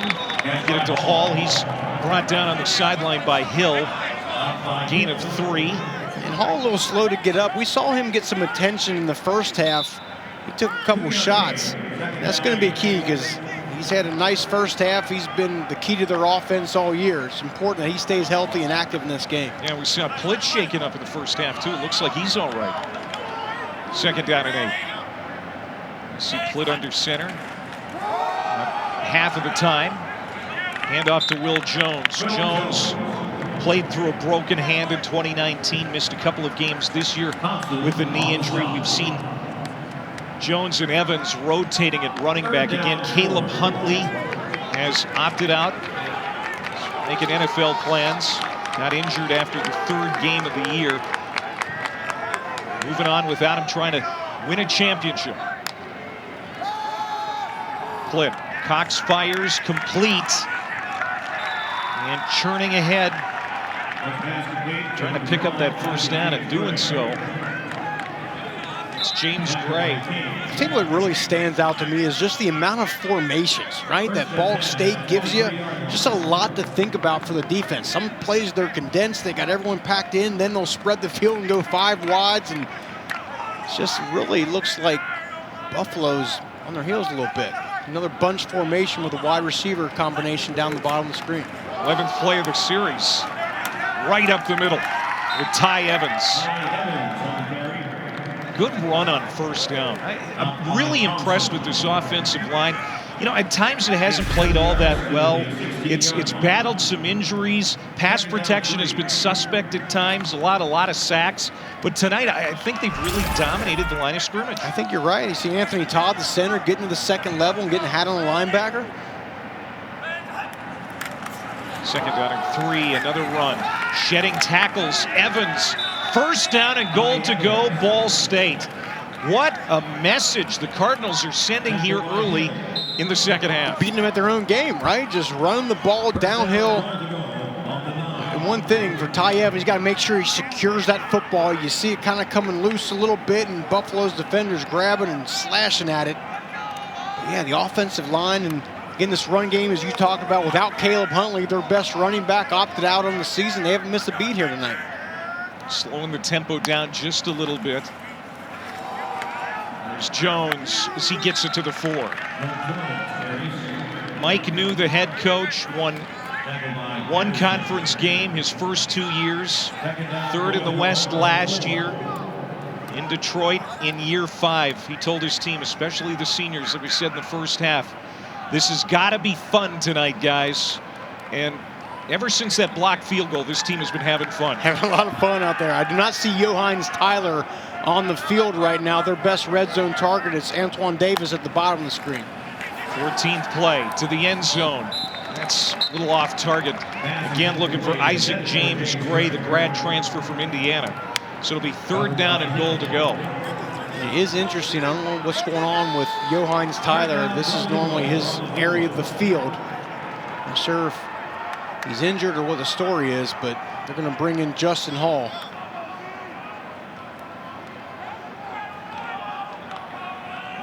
And Tyler, 6 catches. He's been targeted 7 times, has that 1 touchdown catch. There he is without his helmet.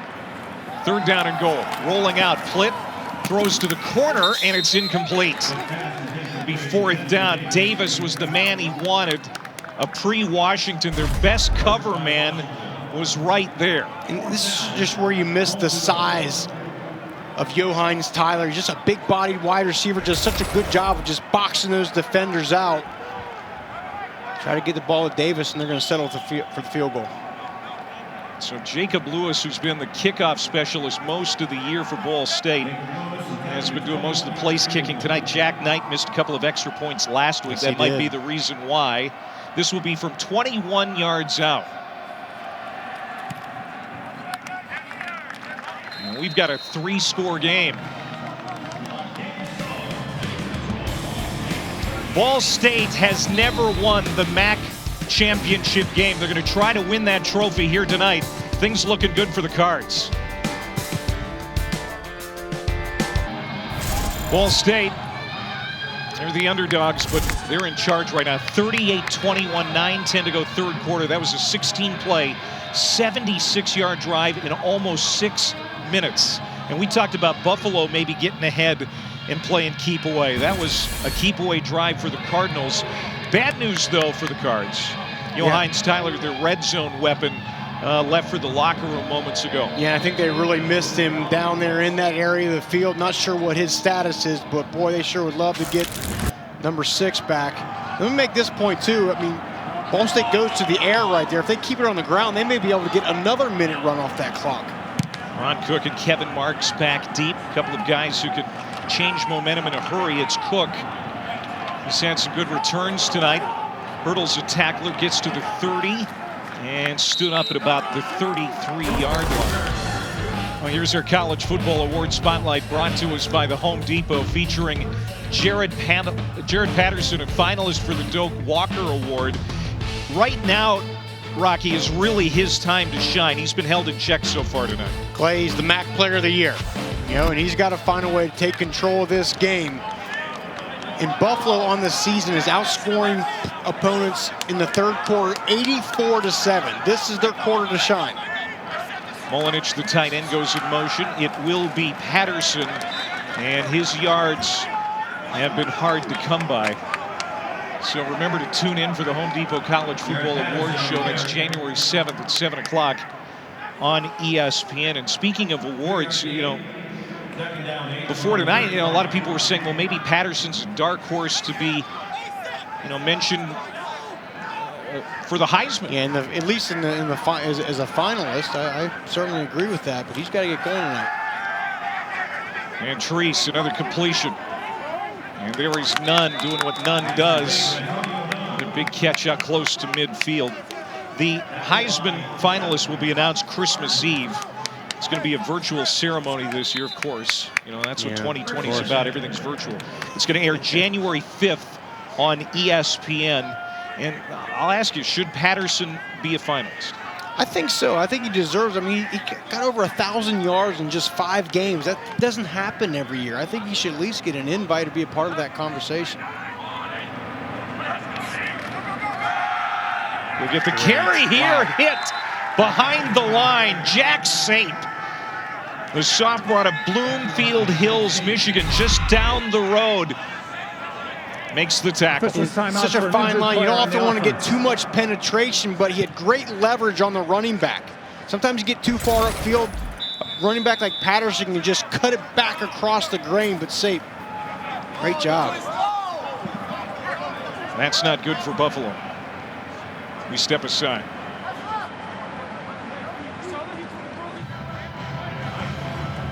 The nation's leading rusher, Jared Patterson, in the medical tent, but he did jog off the field, and that was good to see. That was a very good sign, because he was down on the field a while, and we'll get a chance to see the replay here. His leg gets twisted up. Jack Sape comes up and goes in and makes the tackle. As he's rolling over, did he hold on a little too long? Right there, he lets go, but not after getting that knee twisted up for Jared Patterson. That's close. I know Buffalo, you certainly don't like to see that. Just hang on to that tackle as long as he did.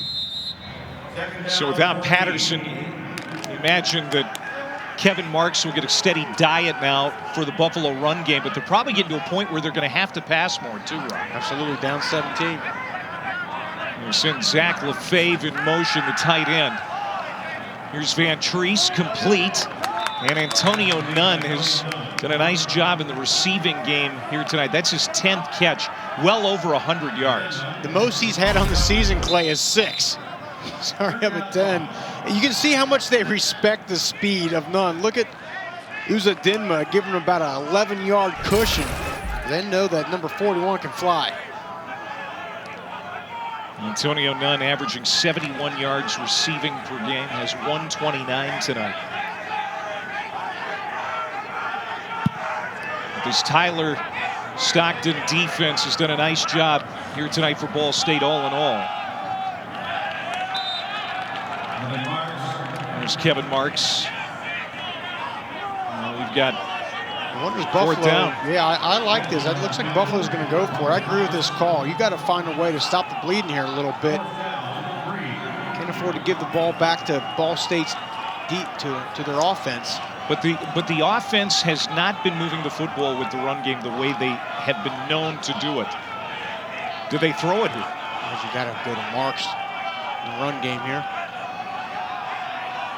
Mulinich moves back, and he's going to pass protect. Van Treese to Marks. Open field tackle, Jimmy Daw.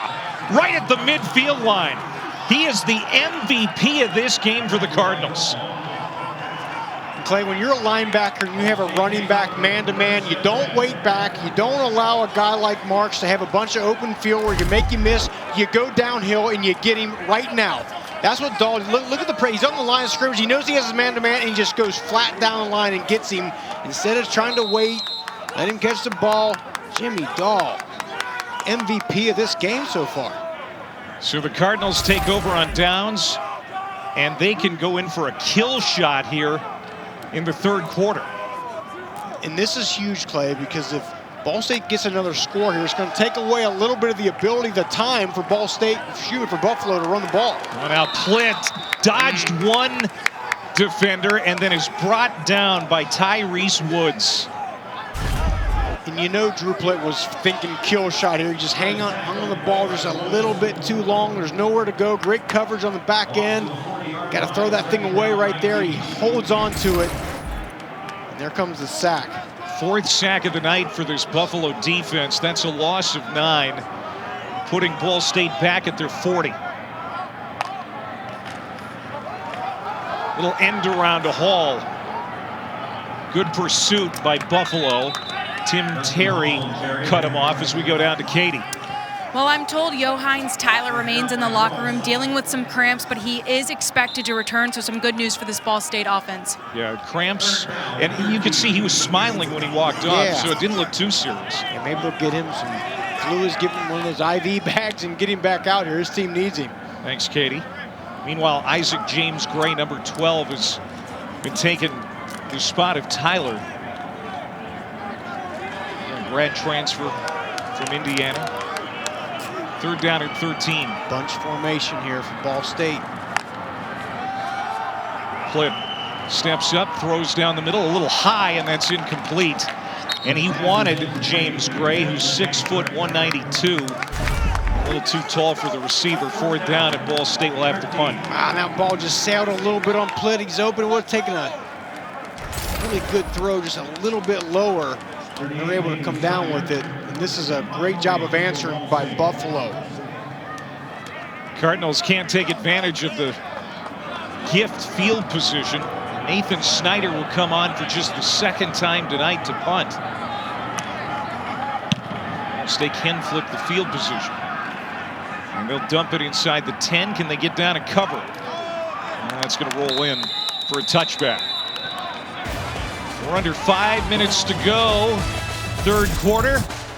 This holiday season here in Detroit. Beautiful night. 38-21, Ball State leading.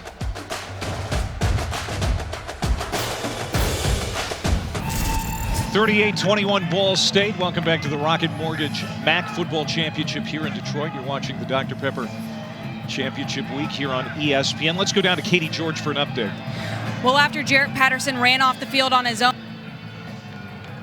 sideline, when he exited, he was wearing a knee brace on that right knee. He's currently on the sideline working through it, trying to get comfortable, doing some jogs and some sprints. So something to keep an eye on when he returns. And that's one of those things, if you don't wear a knee brace and all of a sudden you got to put one on in the middle of the game, it's weird. Doesn't feel right. Kyle Van Treese has had a nice night at quarterback for the Bulls. But I'll tell you what, this Ball State defense is just on fire, and there's another tackle for Daw. And it's funny because Jimmy Daw was going to be a big part of this game to stop the run. Well, he's making sacks, he's stripping the ball, he's making tackles in the pass game in the open field. Incredible job tonight by Jimmy Daw. Jimmy Daw and Bryce Cosby, probably the two guys they talked about most, needing to have big games for Ball State, and they both have. Van Treese, second down and long. Pass to the outside again, none. Cutting it back in, check that Trevor Wilson, who's got a touchdown catch here tonight. That's his third reception. And that's going to be third down and more manageable, about 3rd and 6. And I think this is the most important conversion opportunity for Buffalo all night here. You got the ball back with your your defense gets the ball back to the offense. And if you got to punt it away in 3 plays and get it back to Ball State, it's not good. Kevin Marks to the left of Van Treese. Here comes the pressure. Van Treese time to throw, but it's high. Wanted Wilson again, and that just sailed on the quarterback, and it's 4th down. 3 and out. Ball State's defense making Van Treese uncomfortable in the pocket. You see Jimmy Dahl, a little stunt coming up the middle. Actually a stunt from the other side as well. It's almost like you got the impression that Van Treese felt that pressure coming and just a little hesitant on the throw. Sails a little high. And this, we got to bring this up, Clay. I mean, this offensive line coming into this game had not allowed a sack in 9 games, going back to last year. Right. And now Ball State's defense is getting pressure on the quarterback. Now the man down for Ball State is Antonio Phillips, a guy that most people in this league thinks has NFL potential. Native of St. Louis, sitting up now. Big day tomorrow. College football. We are so grateful that we've got this slate to bring you. Wow. Back in the summer, we were just hoping to play some college football. We've got a great set of championship games tomorrow. You got the Big 12 title game, Oklahoma and Iowa State, the ACC matchup, the rematch between Clemson and Notre Dame. The American's going to be fun. Cincinnati still has hopes for the New Year's Six. Just thankful they were able to find a way to play this season. It wasn't easy. It's been a pain for the coaches, the players, battling all season, but the reward is this amazing lineup we have tomorrow. And of course, the College Football Playoff Selection Show less than 2 days away, noon on Sunday. We'll break it down for you with that 4-hour special. Buffalo has to punt. Not a great kick for Finnegan, but it takes a nice roll. Kind of came off his foot funny, and it rolls all the way to the 23-yard line. So for those of you flipping around, halftime of the Pac-12 game, this is what you missed, and this is the turning point of the game. A blocked field goal by Ball State's Jimmy Daw. That would have made it a 10-point lead for Buffalo, and from that point, it's been pretty much all Ball State. Well, the deep pass and then the sack strip. This is just before half. Ball State returns it for the touchdown, and they've really had the momentum. They've stopped this run. They had an extra field goal here in the second half. Here's a catch by Davis at about the 30. This is an offense that has passed and run pretty much balanced right down the line. The formations, they've done about everything, getting the ball to the outside. We see the jet sweeps. We see the interior runs by Ty Evans and company. I think it's important here, Clay, to keep running some time off this clock if you're Ball State. Nothing there for Jones. And it's going to be 3rd down and 2 as Malcolm Kuntz makes another tackle. Lang in there as well. Ball State going to get up the line quick here. An RPO. Plitt hands it off. Nothing as the Buffalo defense stands tall. And the Cardinals go 3 and out. And I didn't like the tempo right there. I mean, that's a critical 3rd down and short. I think you want to give your offense a little bit of time to get a breath and get your perfect play called. Just kind of ran up to the line, and Buffalo was not fooled. They get the tackle for loss. Just a test of wills right now. These defenses doing their part. Just hoping that the offense can get it going. So Buffalo's set to get it back. We'll see if we get Jared Patterson back into this game. Cook steps out of a tackle at the 18, coming to the near side. And he is going to be whipped down by Evans. Boy, Ty Evans does so much for this team. Even making an impact on special teams. Can't make it to the playoff in Miami, join us virtually for the College Football Playoff All Access experience featuring exclusive content and the chance to win prizes. Register tonight at collegefootballplayoff.com/all-access. So Kevin Marks comes out of the huddle as the running back. And he has the ability. 182 yards on the ground last week. It's been an exceptional 1-2 punch with Patterson being out. It's Trevor Wilson. Good run after the catch, and that's a 1st down. Uzodinma was right there, couldn't wrap him up. And you can just tell the respect that Ball State has for these wide receivers, even though they don't throw the ball much. There's Patterson on the sideline. He put the brace on the right knee and is trying to get used to it down there. Here's a good run for Marks. Gets to the outside. Goodbye. Kevin Marks, exactly what Buffalo needed. A 67-yard touchdown run.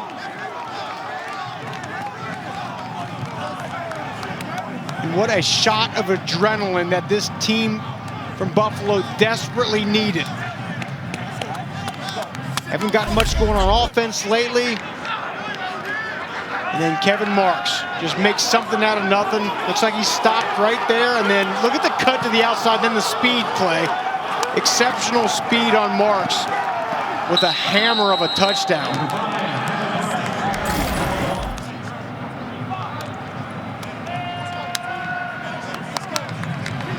And Buffalo is back in this one late here in the third quarter. They cut it to a 10-point deficit. It's a quick two-play, 78-yard drive.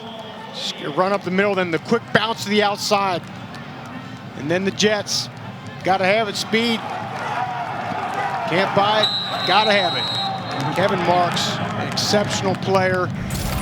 Let's go down to Katie for more on Marks.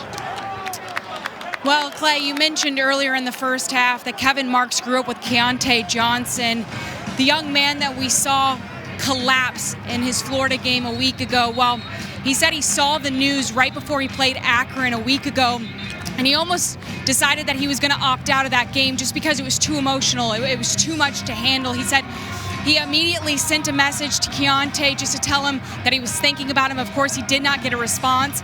He said that there was just a lot of emotions, highs and lows this past week, but he said he was so grateful to see that Johnson was removed from a coma. He is now breathing on his own, and he's progressing well. He said that they grew up in the same neighborhood. They went to the same elementary school. He calls him a neighborhood hero, having watched him grow into a future lottery pick.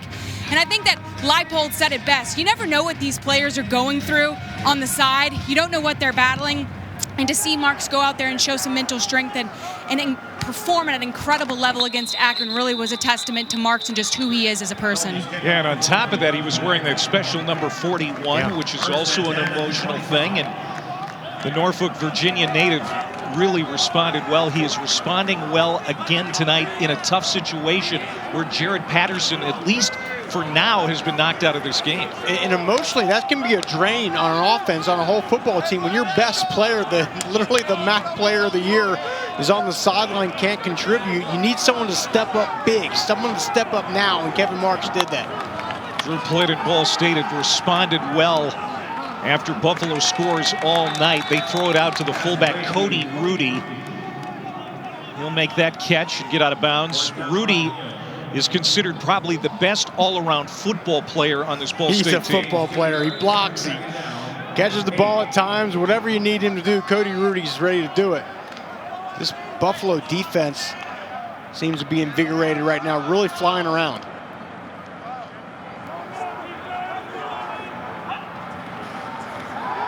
Play action, rolling to his right. Plitt getting some pressure, dumps it off short. And that is the tight end, Dylan Cook. Nothing there, great coverage. Downfield, good pressure in the backfield, and it's third down.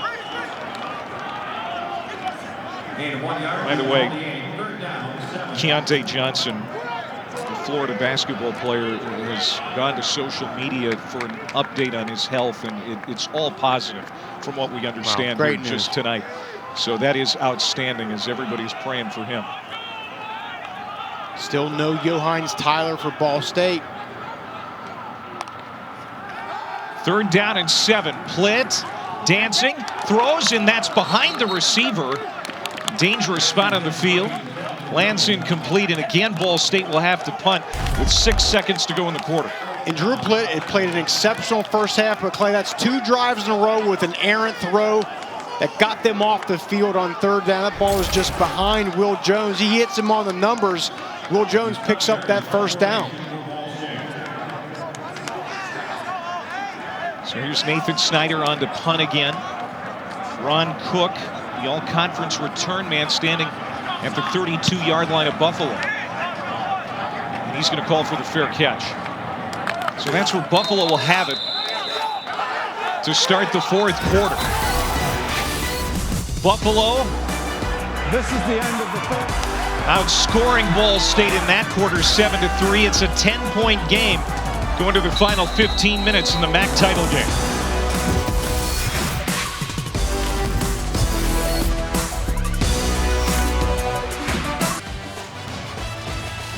Big weekend on ABC. Dr. Pepper Big 12 title game, the ACC championship, and the American. Can't wait for tomorrow. Tonight here, though, in the Rocket Mortgage MAC Football Championship, part of Dr. Pepper Championship Week. It's a 10-point game, Ball State leading, but the momentum has shifted to Buffalo after a couple of Ball State 3-and-outs. Now with just still being a 10-point game, Buffalo's run game is still a big factor. First play of the fourth quarter, Kyle Van Treese loads up, going deep. Has a man, and it is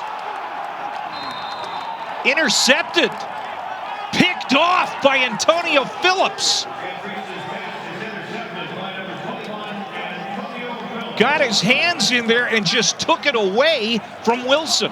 What a Houdini-type catch from Phillips. Rolling on the field is an interception. First down, Ball State. I mean, Phillips looks like he is beat. Right there, look at the separation. He's like he's beat, just a little underthrown. He just grabs it, wrestles it away from Antonio Nunn. As a defensive back, as a cornerback, Clay, you're going to get beat sometimes. You just can't give up on the play. You got to keep fighting, scratching, clawing. And a great play by a veteran cornerback in Antonio Phillips. The second turnover for Buffalo tonight, and it's a big one. On the first play of the fourth quarter, as Plitt rushes ahead for about 6 yards. And that's the thing with their defense, Clay. They're going to give up some yards in the air, going to give up some yards on the ground, but all season consistently they've gotten the sacks, they've gotten the takeaways, they've gotten the tackles for loss, and here getting the ball back to their offense. 2 extra possessions tonight, critical.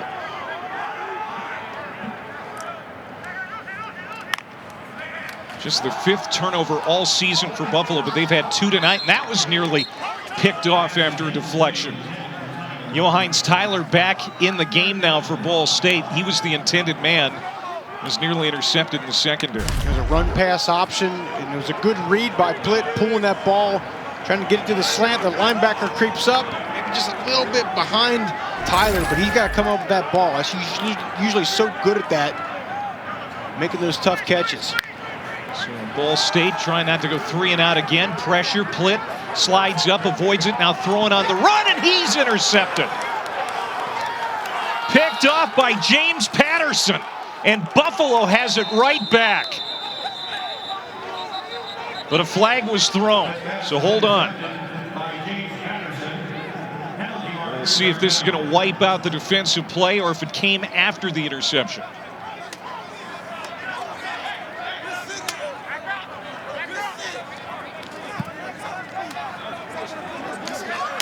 The ruling on the field is an interception. After the play, dead ball, personal foul. Intercepting team number 31. 15-yard penalty from the end of the run. Also, sideline warning for Buffalo. There's no foul assessed on that. First down, Buffalo. Now the penalty is on Gaddafi right. The interception is going to stand. It's the first turnover tonight for Ball State. Just a bad decision by Plitt. Intercepted by Patterson. I think he got hit late. Watch 31 come in. That's where the penalty right here. And Clay, how many times have we talked about it? Drew Plitt, great player, does a great job leading this offense, but it's always one play a game. He has that one play a game where you're like, oh, just that bad interception or that bad throw. And there it was, just not a good decision. Throwing that ball across the body as he's trying to escape to his right. The game against Western Michigan last week, his first game of the year without an interception. The pick rears its ugly head here in the fourth quarter as Jared Patterson is back on the field for the Bulls. A great sign for Buffalo fans as we go down to Katie. Well, there was some back and forth on this Buffalo sideline. They first put Jarrett Patterson in their knee brace on his right knee, but then he didn't feel comfortable as he did a couple sprints over here, so he took it off. Well, now he is back in that knee brace. Lance Leipold double-checked with him to make sure he was good to go before re-entering the game. Hopefully he can provide a spark in this drive. Did you ever have to wear a knee brace? I have. I've had to put one on mid-game, and again, it just feels so weird, so funny going to that thing without some time to get used to it. Pass is high for Van Treese, incomplete. And especially, Clay, sorry, for a thoroughbred like Patterson who runs the way he does, now all of a sudden you're putting that knee brace on. It's tough, but I'll give that man a lot of credit. Coming back in this game with the MAC title on the line, he could just sit the rest of this thing out and still have a great season. Love the fact that he's at least trying to get back and contribute here. The nation's leading rusher at over 200 yards per game has been held to 48 on 18 carries. And he's been compared to Barry Sanders, Maurice Jones-Drew. He's not an NFL future, many think. That pass behind Nunn, incomplete, and Buffalo is facing fourth down. And Antonio Nunn, 8 receptions, he's been huge tonight. and he just drops it. Wide open on the slant. Missed opportunity there for Buffalo. Boy, it looks like they're going to go for it here on 4th and 7 at the 43. 4th and 7. If you're Ball State, you got to find Antonio Nunn. He's in the slot. You have third wide receiver from the top of the screen. And now we might get a timeout here. Yes, Buffalo calls a timeout, maybe to second guess this decision to go for it on 4th and 7 with 13:24 to play. Rocket Mortgage MAC Championship is brought to you by Rocket Mortgage. For the personalized playbook on home loans, Rocket can. There have been some great coaches in the MAC over the years. Interesting coaching decision here for Lance Leipold. 4th down and 7 at the 44 of Ball State.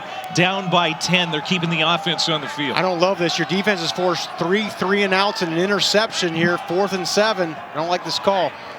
Jared Patterson on the sideline with a sore knee, and this is not a surprise, really. Kyle Van Treese, you talked about it earlier in the game, punted last year after Evan Finnegan got injured. Very nice pooch punt all the way down inside the 2. And that is the exact right play there. As I mentioned, your defense, 3 3-and-outs. Then you get the interception. They're playing great. A lot of momentum. Just pin them back. Excellent job. Way to play the field position. Let's see if Drew Plitt, who just coming off the interception, has a 99-yard drive in him. So the last 4 drives, 3 3-and-outs, and a turnover for Ball State. They're backed up deep in their own end. And trying to get a little breathing room with the running game.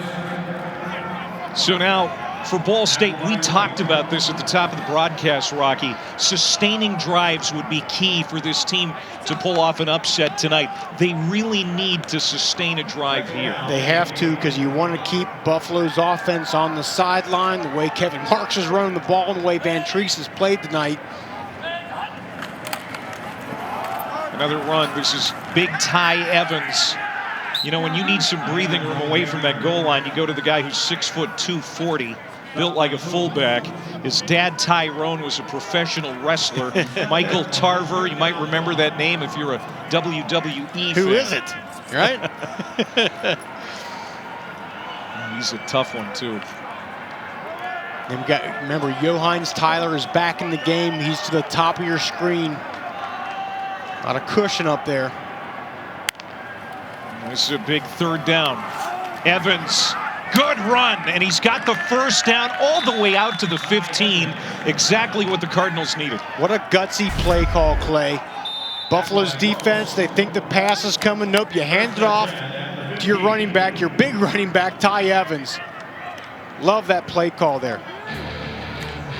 And we talked about the family history for Ty Evans. There's Big Tyrone. I love it. Look at the pipes. Are you a big wrestling fan? Yes. He was Mike Tyson's sparring partner. I did not know that. That is exceptional. Who wants that job? How much money would it take for Clay Mackvick to get in the ring and spar with Iron Mike? Think about it after the break. We'll get the answer. You'll be waiting with bated breath, I'm sure.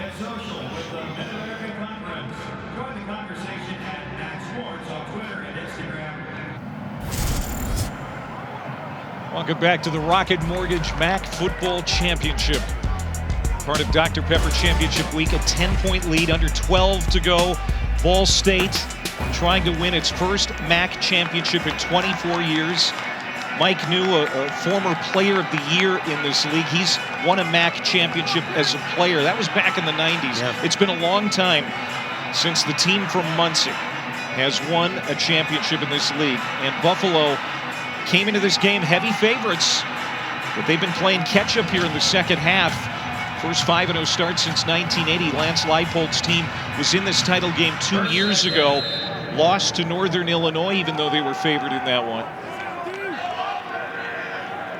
Down here by 10. 1st down and 10. And here's Will Jones getting a turn for this running game, which has really worked hard tonight for Ball State. And let's talk about Mike New. Remember last year we talked about they lose 3 games by a combined 8 points. He's actually on the hot seat coming into this season. And he has put together quite a year. They lose the opener to Miami, who was the MAC champions last year. And then they've just went ahead and rattled off 5 straight wins to get to Detroit. Another handoff for Jones, just picking his way ahead. This will be 3rd down and 4 coming up. New in his 5th year, just 49 years old. He's been in coaching a long time, coached in the Arena League and in the NFL before returning to Ball State, where he was the MAC Offensive Player of the Year as a quarterback in 1993. This is going to be a penalty. This is critical. It's on Ball State, and all of a sudden now it's a 3rd and 9. False start, offense number 77, 5-yard penalty, 3rd down. That's Caleb Slavin, the left tackle, 4-year starter at Delta High School in Muncie. Don't forget, tomorrow 4 Eastern on ABC, number 3 Clemson, number 2 Notre Dame. You know, everybody's saying that even if Notre Dame loses, they're still in the college football playoff. You believe that? I agree with that, as long as they don't get blown out, right? I mean, if Clemson goes ahead and beats them by 30 or 40 or something, that's a different conversation, but close game either way, I think Notre Dame's in. Plant avoids the pressure on 3rd down, trying to pick it up with the pass, and he throws complete. No, they're going to say incomplete. He was out of bounds. Davis disagrees. He says, look at the replay. I had my feet in. I don't think so. I don't think so. Let's get Matt Austin's opinion on this.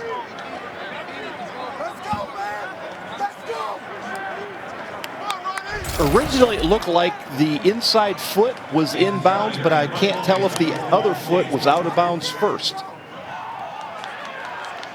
And Matt, it seems like it's going to come down to the situation. Yeah, and it's, you know, whatever the call was on the field, not enough evidence to be able to overturn it.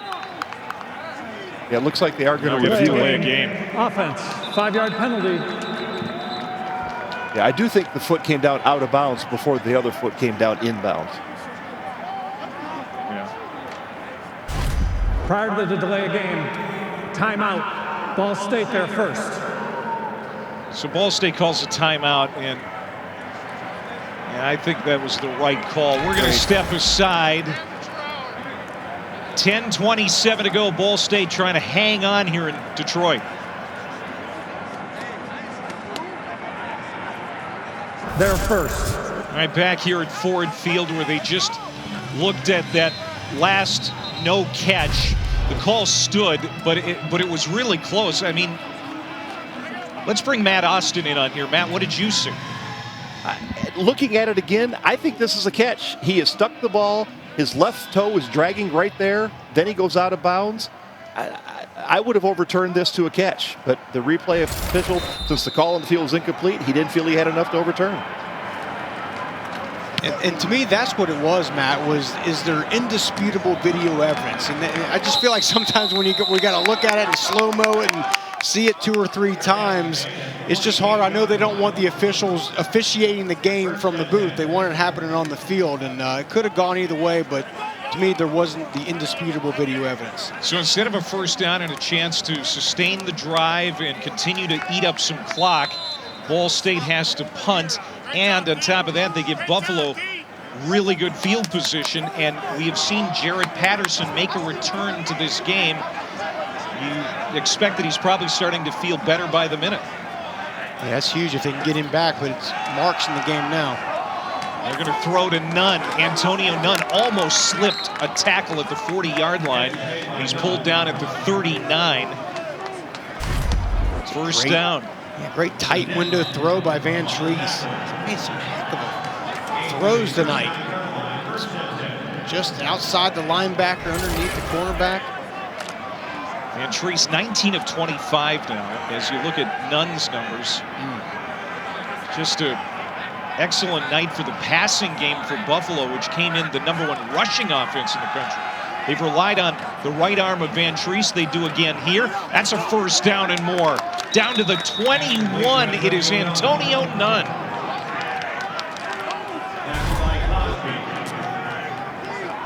Antonio Nunn, one-on-one coverage.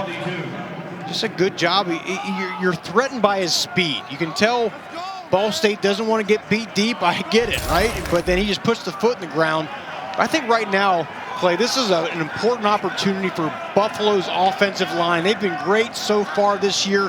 Time for them to take this game over. 278 yards through the air. They go to Nunn again. He sits down at the 16 after a pickup of about 7. I don't know if anybody thought Antonio Nunn would be getting 11 receptions on the night coming into this. Van Treese, all kinds of time to throw. Goes to Wilson. It's deflected, and it lands incomplete. Plenty of contact there, but no penalty flag. It was actually Zach LaFave, the intended receiver. Jalen Thomas, the linebacker, went back in coverage. And I like the idea. Go to your 6'6" tight end, and I'm okay with that no call there. You know, I might have been a little contact, but I'm okay with the no call. Buffalo has not been great on third down tonight. Marks up the middle, won't have it. A fourth down and about 2 coming up. And that's where you really want that Buffalo offensive line to just start blowing some bodies off the line of scrimmage and get that third down conversion. Now I got a player down. This is Jack Sape, who made that tackle earlier in the game against Jared Patterson that forced him out with the injury. Now he's injured with 8:44 to go.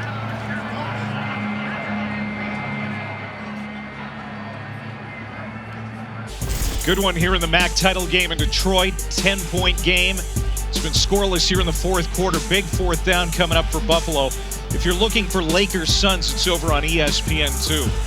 So Alex McNulty attempted a field goal earlier in this game, Rocky. It was blocked. Yeah, I agree with going for it on fourth down here. Your kicker's 0 for 2 on the season. Missed one, had one blocked earlier. You got to go for it here. They are 0 for 1 on fourth down tonight. They need 2 yards. Van Treese looking to throw. Has a man open and backpedaling. The receiver can't haul it in. Kevin Marks. And Kevin Marks gave a signal, something like he couldn't see. I thought he got his body kind of contorted. If he just continues to run outside, he starts to backpedal. It got him off balance and was not able to make the catch. See what I'm saying there, right? If he just keeps running toward the sideline, Van Treese puts the ball in the money. Instead, he starts backpedaling. It throws him all out of whack. It's like there was a glare on his shield or something, and he didn't see the ball. So Ball State takes over on downs. Running backs only used really in the run game. Coming into the night, the running backs had caught 2 passes all year for Buffalo. So Marks, a little unfamiliar there as far as what to do in that situation. Exactly, maybe that also played a role. That's a great point you make. They're not used much in the pass game. And Coach told us that we don't throw the ball much to our wide receivers. We can't start throwing the ball to our backs so much. They could have used one right there, though. So now again, Ball State trying to sustain a drive. Wildcat. There's Hall. Big run out to the 36-yard line. That's what Ball State needed. Wow. That's a deflating run for Buffalo with the Wildcat. First time we've seen it. And now it's time for Ball State's offensive line and their wide receivers to make some blocks, and they make it happen. Another injury timeout. Or Buffalo players shaken up. First drive of the second half was a turnover on downs for Buffalo. Just had another turnover on downs, and now we'll see if Ball State can make them pay as Woods is up on his feet. The selection show, Sunday, noon Eastern. It's going to be big. Yeah, it's They'll just, explain it all 4 hours. It'll be fun and entertaining. With so many ups and downs this year and canceled games and all that, to have us finally be here. And I think the guy on the right, his picks are a little better than the guy on the left, but I don't know. What do you think? Well, the ones on the left are what I think it's going to be on Sunday. It's not what it is right now. I think this is how it's going to look on Sunday. I still on my small soapbox here, making a case for the Bearcats. And their season they've had. Evans, another strong run. He's going to get about 7 on that carry. You know, it's disappointing for Cincinnati. I think all fans of the MAC, all fans of the group of 5 teams should be disappointed at what happened for Cincinnati. I think that the College Football Playoff Committee made a decision. You know, they dropped them in the rankings even though they didn't play, just in case there was chaos at the top, that there would be no way Cincinnati would get in. What do you think? I agree. And you put a 2-loss Georgia team and a 2-loss Iowa State team ahead of them. I mean, I understand Iowa State's playing better. They're a great football team, but they also lost by 17 to Louisiana. I mean, the game, we play the games for a reason. I agree with you. Big first down for Evans. Boy, the offense has certainly done its part here tonight. But let's go back to the Ball State defense to get it to this spot. That was a huge stop in the red zone. Huge stop, and that's where they've been great all year, especially last week. Western Michigan held the ball most of that game. They're marching up and down the field between the 20s, but they've been able to solidify in the red zone. They made really good second half adjustments last week. Good adjustments here this week. They have held Buffalo to 7 points here in the second half. It's important for Ty Evans to maintain possession of that football. They're going to start ripping away at it. The middle, Evans, not much. Like you said, they're trying to rip it. They know that they need to get the football back in a hurry, and we got a timeout. Charge timeout, Buffalo. Their second. 30 seconds. So Buffalo has 1 timeout remaining now with 6:01 to go. You talked about it earlier that the MAC was the first FBS conference to cancel its season and the last to come back. You know, we were talking to Buffalo players this week, and they were very outspoken about needing to play. They went to social media back in August and said if the Big Ten can play, we think we should be able to. And they said they were very grateful that the MAC was able to figure out a way that everyone could be safe and get the players out on the field. And so happy to be here tonight. And Clay, you make a great point, because I think the players being vocal help that. Hey, when the players say, hey, let's go, we want to play, that rings in the minds of the John Steinbreckers of the world, and I'm thankful they got this season going. Another Wildcat snap to Justin Hall. Went airborne and then forced back. It'll be 3rd down at the midfield line. Big hit by Tyree Thompson. That clock is running, and that's what Ball State wants right now, up by 10. Buffalo having to use that second timeout earlier. That's huge. They only have 1 left in a 10-point ball game. And boy, what a critical opportunity here for Ball State. If they get a conversion here, it's making it very, very tough on Buffalo to come back in this game.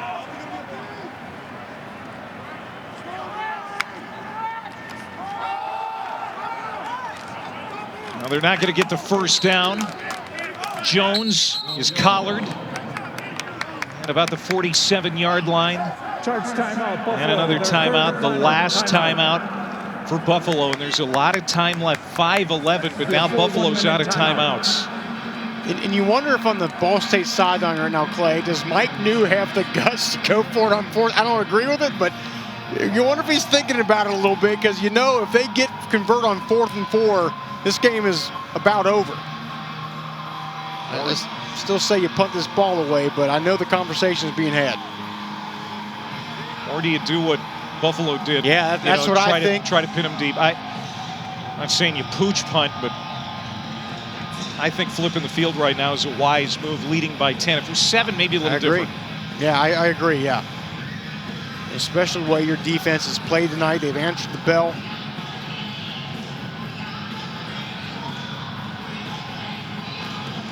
So Ball State maybe just over 5 minutes away from their first championship in this league in 24 years, 1996. It's a long time ago. Mike New, he's come back to Ball State, trying to rebuild the program he once played for. I don't see a punter out on that field. Here we go. Drew Plitt's going to go under center. Maybe just trying to draw Buffalo off.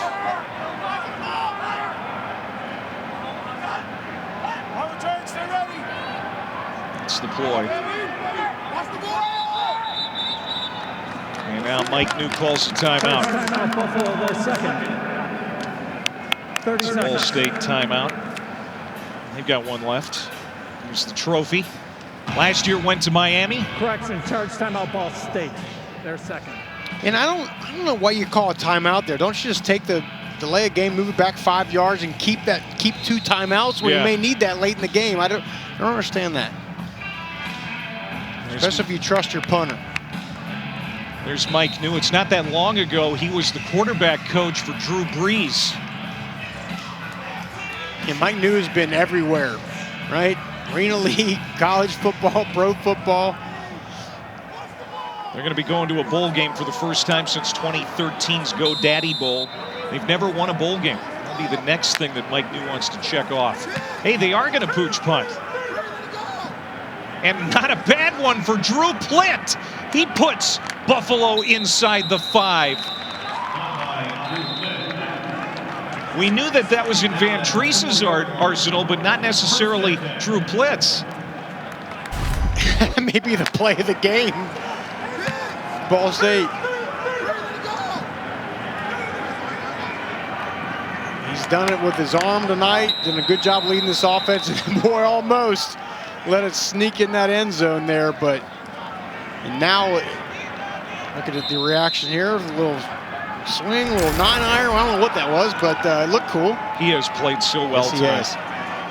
Now, he did have the one interception. It's kind of par for the course for Drew. But all in all, a terrific night. Now, can Buffalo get something going in a hurry? Here's a pass complete onto the sideline for Van Treese. Wilson makes the catch and quickly move the sticks. No timeouts, time working against the Buffalo Bulls. The favorites in this game by almost 2 touchdowns. And I think for Van Treese, you're peppering the sidelines unless you have something wide open in the middle of the field where you can get the first down. Just reminded about how good this offense was coming into the game. 52 points per game. Yeah, it's been amazing. #1 scoring offense in the MAC. Ball State with a couple turnovers. And they've really done a good job. We got to keep saying that, of stopping this rushing attack by Buffalo.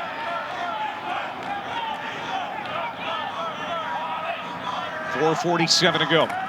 Second down. Van Treese. Pass is caught. Wilson trying to get out of a tackle. Can't. Cosby doing a great job on the outside. He has been so fun to watch this year defensively for Ball State. Quietly, he's been one of their best defensive players. Third down and 4. Here's Nunn. And trying to keep him in bounds is Dinma. And we'll do a first down. Stop the clock. And I was wondering why Dinma didn't try to attack him, try to keep him in balance there. Van Treese. That's complete to the 30. Passes to the middle of the field. Yeah, see, those are going to be tough now for Buffalo. I mean, you can take a shot in the middle of the field if it's a little bit deeper. You know you're going to get the first down, so the clock is going to stop. But a lot of time is going to waste away here. Pressure coming, and that one's going to sail incomplete. He wanted Wilson. As we're under 4 minutes to go. You know, Buffalo, once they got behind, it seemed like their whole constitution changed. Yeah, they've been playing because they've been playing all year with a lead. They get the lead, they get up on you early, and they just keep pounding that run. Really just got them out of their MO. Such a big year for Buffalo. Everything that Jared Patterson has done, ranked for the first time in program history, but they've got to scramble here late. They want to pull this one out. They get out of bounds with the tight end LaFave to stop the clock with 3:51 to go. Still important for Ball State. Don't let anything get behind you here. The worst thing can happen is a big play that's going to A, score, and B, leave more time on the clock. Jared Patterson has been a non-factor in this game. That is nearly intercepted. Right through the fingers of Cosby, who we were just talking about, and that would have been the death knell for the Bulls. That would have been it. Let's keep that play in our memory here. If Buffalo's able to mount a comeback. He reads it all the way. Good job zone coverage. You just read the quarterback. When the quarterback's offhand breaks from the ball, you break. Can't come down with it.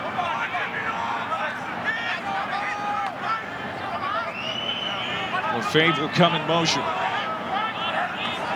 2nd and 10.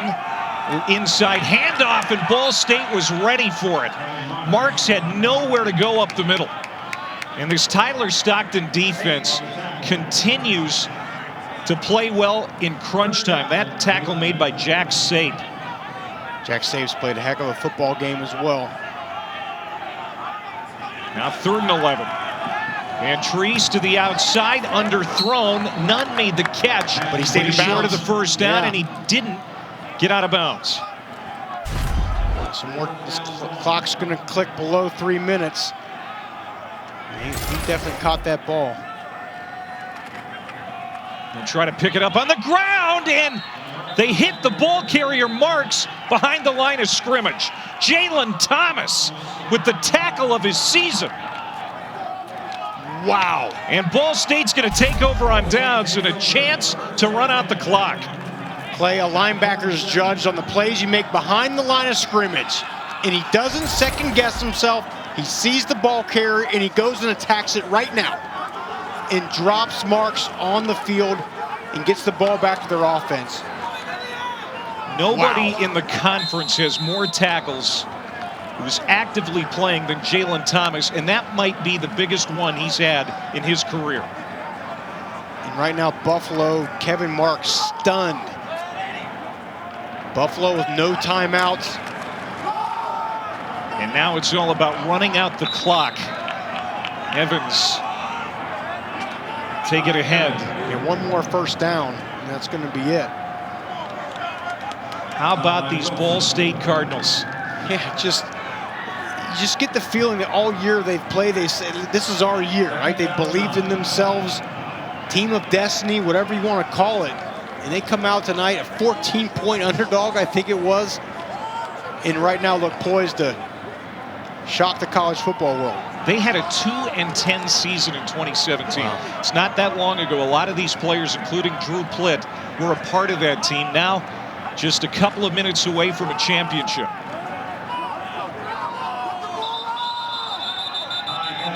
And it'll be 3rd down here. As Evans is stacked up. This is what Ball State is hoping to achieve tonight. Their first MAC championship victory since 1996. This is their first title game appearance since 2008. First winning season since 2013. A crazy year. Get started late, and then they lose the opener in dramatic fashion against Miami, and then they just rattle off wins to get to Detroit, and now look poised to win the whole thing. Ball State, I think, is going to use their last time out here.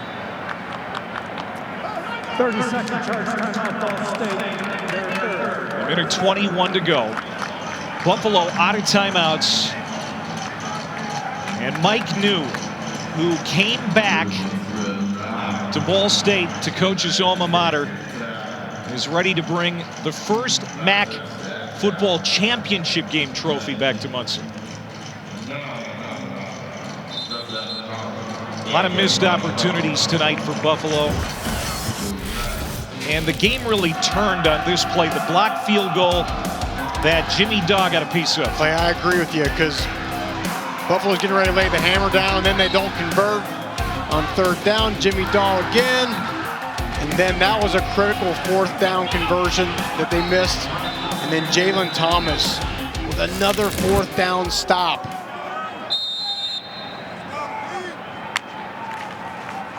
Drew Plitt sprints out on 3rd down. He's going to be hit. 4th down. And Ball State's not going to be able to burn all of the clock. It wouldn't appear on this drive unless they can pick up a 4th down here. 4th and 12 coming up. I'm going to let this thing go all the way down. And I think they're just going to let it go all the way down, probably take the penalty, and then punt this thing away. We didn't know how they would do it. How would they take Jared Patterson out of this football game? But they managed to keep him in check. They have sustained drives enough throughout this game to really put Buffalo's offense in the deep freeze through big stretches of this game. Delay a game offense, 5-yard penalty, 4th down. By rule, this calls for a 10-second runoff. Buffalo has declined the runoff. 4th down. So it'll still be 35 seconds to go as the runoff is declined. The Buffalo offense coming in 344 rushing yards per game, 135 tonight. Incredible. They've done well through the air, but they've been forced to pass more than they wanted to. But I'll go back to what I said at the beginning. As a coach, you take away the other team's best option. And if you're going to lose the game, you say, look, hey, they came out with their second and third option and were able to beat us tonight. But just a great job shutting down that run game. Declined the penalty. 4th down. So Buffalo's going to get it back, but they're not going to have any time left and no timeouts. Down 10.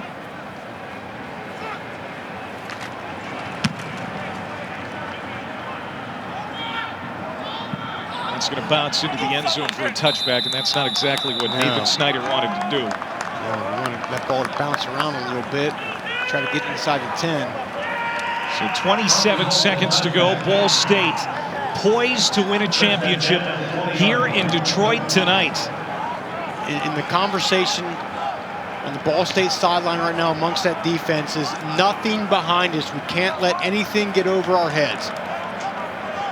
And right now, a 80-yard touchdown real quick is about the only thing that can do them in.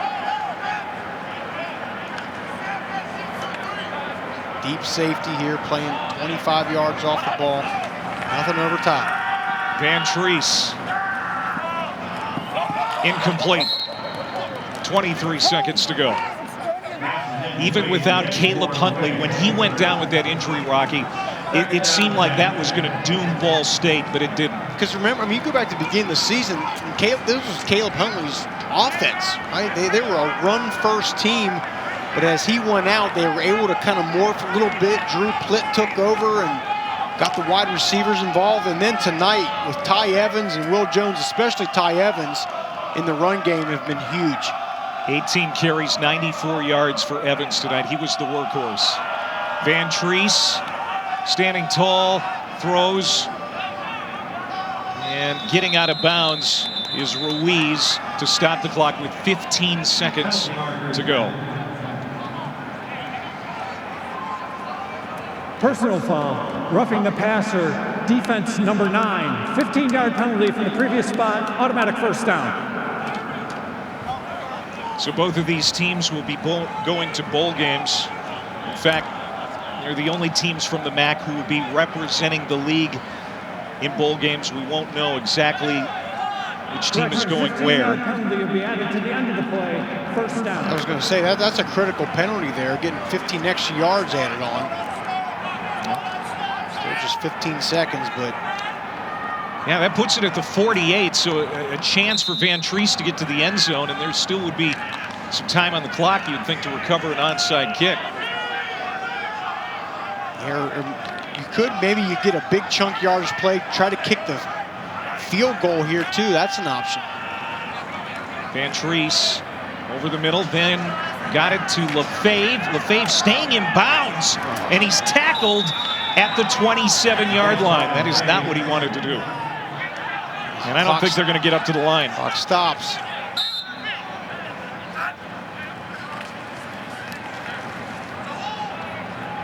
That's going to be the last play. Incomplete. Ball State wins it.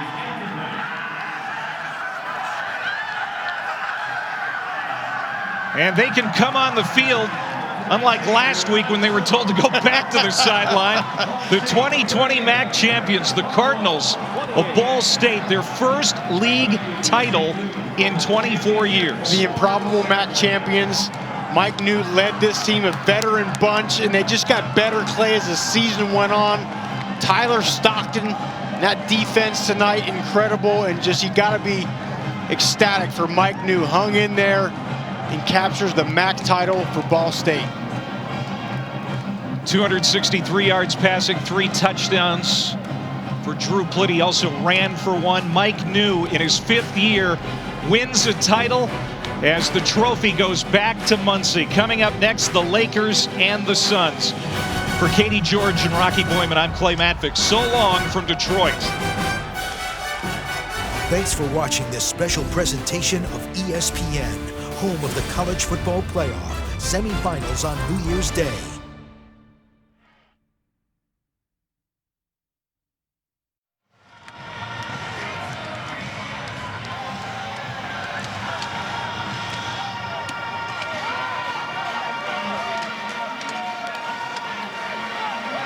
Thanks for joining us on ESPN3 and the ESPN app. The Ball State Cardinals celebrating the Rocket Mortgage MAC Championship victory, 38-28 over Buffalo. They came in almost 2 touchdown underdogs, but they stopped the vaunted Buffalo running game tonight, especially the leading rusher in the country, Jared Patterson.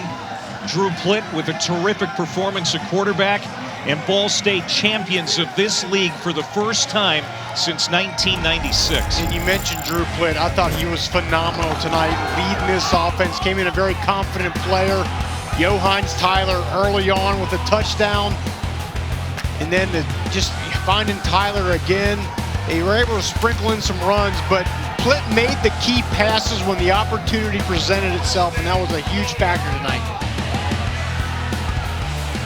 He did throw 1 interception, but all in all, one of the best games he's had this year. He was in command. This team took a punch early.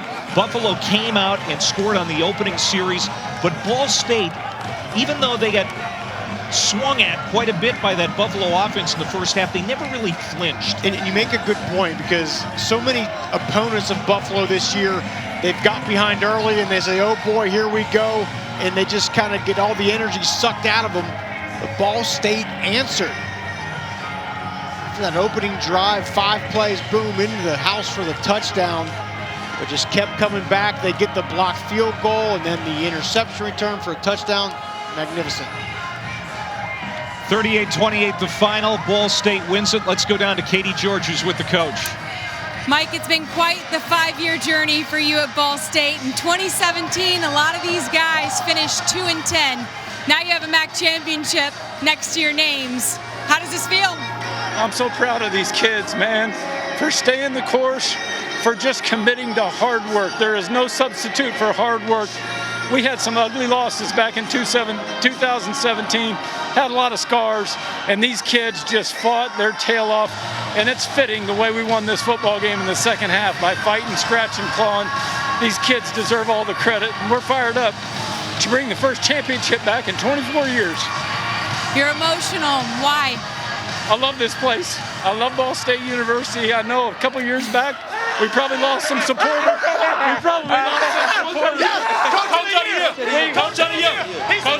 We probably lost a few supporters, but we stayed the course, and I appreciate President Mearns. I appreciate Beth Getz for believing in us and allowing us to continue to grow this program, and it's awesome to be a MAC champion.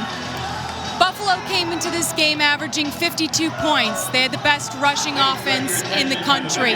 What did you think of the efforts from your defense for 4 quarters? Our defense does not get enough credit, and they just continue to make plays in critical situations. We've done that every game here for the last 5 weeks, 6 weeks now, and so our kids just fight, scratch, and claw. The leadership on the defensive side of the ball is special.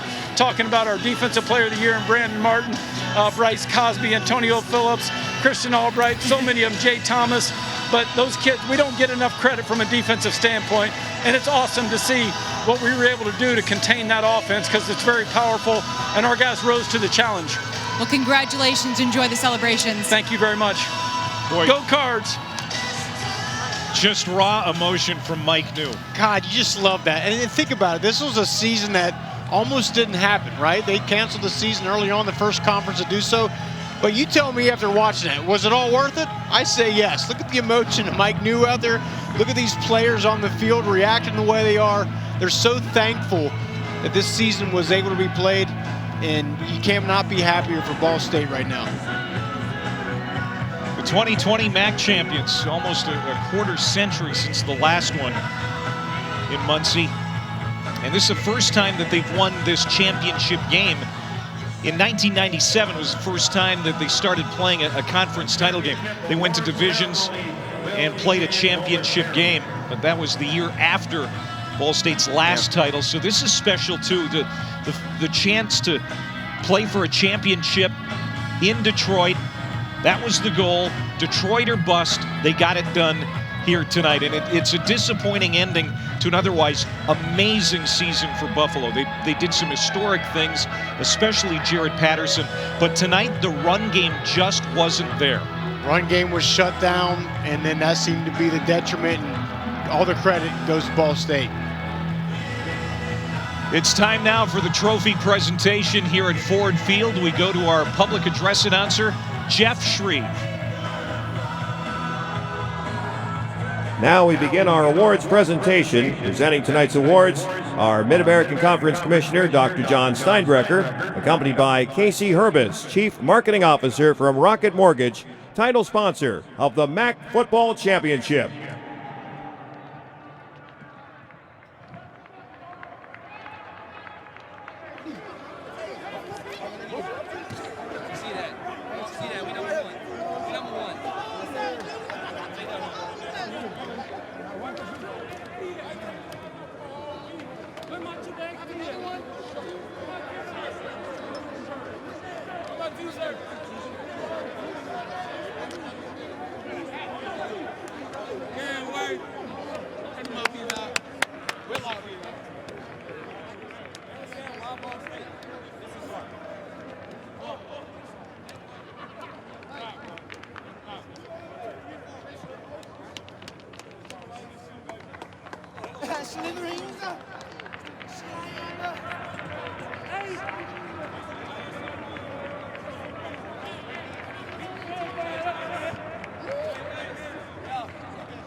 Now let's recognize tonight's players of the game.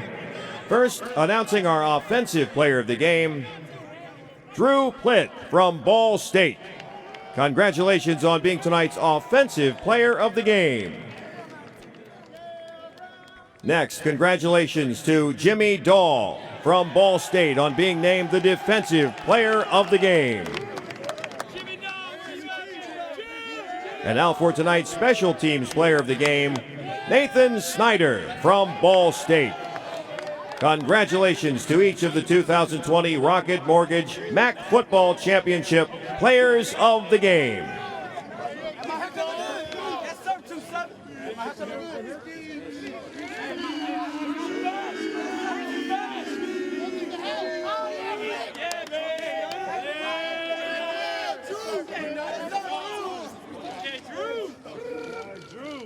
I love y'all boys. Not just because of you guys, man.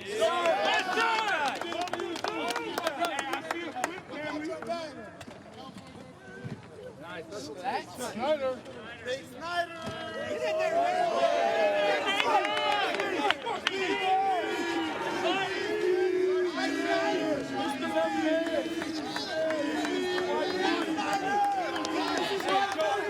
Joe Greenwood's the best long snapper in the nation. And now Commissioner Steinbrecher will present the 2020 championship trophy to the Ball State Cardinals. Congratulations on winning the 2020 Rocket Mortgage MAC Football Championship.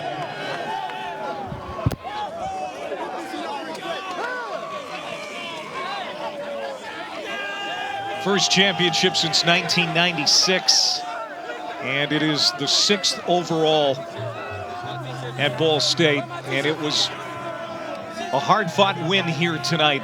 They got down early, but then outscored Buffalo 28-7 in the second quarter. We talked about it before, Rocky, that it turned on that blocked field goal by Jimmy Daw, and then Ball State in the second half was completely dominant defensively. They held Buffalo, the #1 scoring offense in the country, the best rushing attack in the country, to 7 points. And we knew that had to happen. If they were going to win this game, their defense had to show up, but no other defense in the MAC has been able to stop Buffalo all season. But you're right, the momentum, I think after that blocked field goal, it's like they started to believe, say, hey, we can do this. We just took a big-time punch from Buffalo. We held our own, held them off the board, and then a couple of series later, they get the sack strip that was returned for the touchdown, and the momentum just got on the side of that unit, and they carried it all the way through. Now they're going to go to a bowl game. Not sure exactly which one yet. We'll find out the next day or so. And Buffalo will be headed to a bowl as well to represent the MAC. It was a terrific Rocket Mortgage MAC title game 2020. Detroit, Ford Field. Drew Plitt, the star. Jimmy Daw, the star on defense. The trophy going to Muncie for the first time since 1996. For Rocky Boyman and Katie George, I'm Clay Matvick. So long from Motown. Congrats to the Cardinals.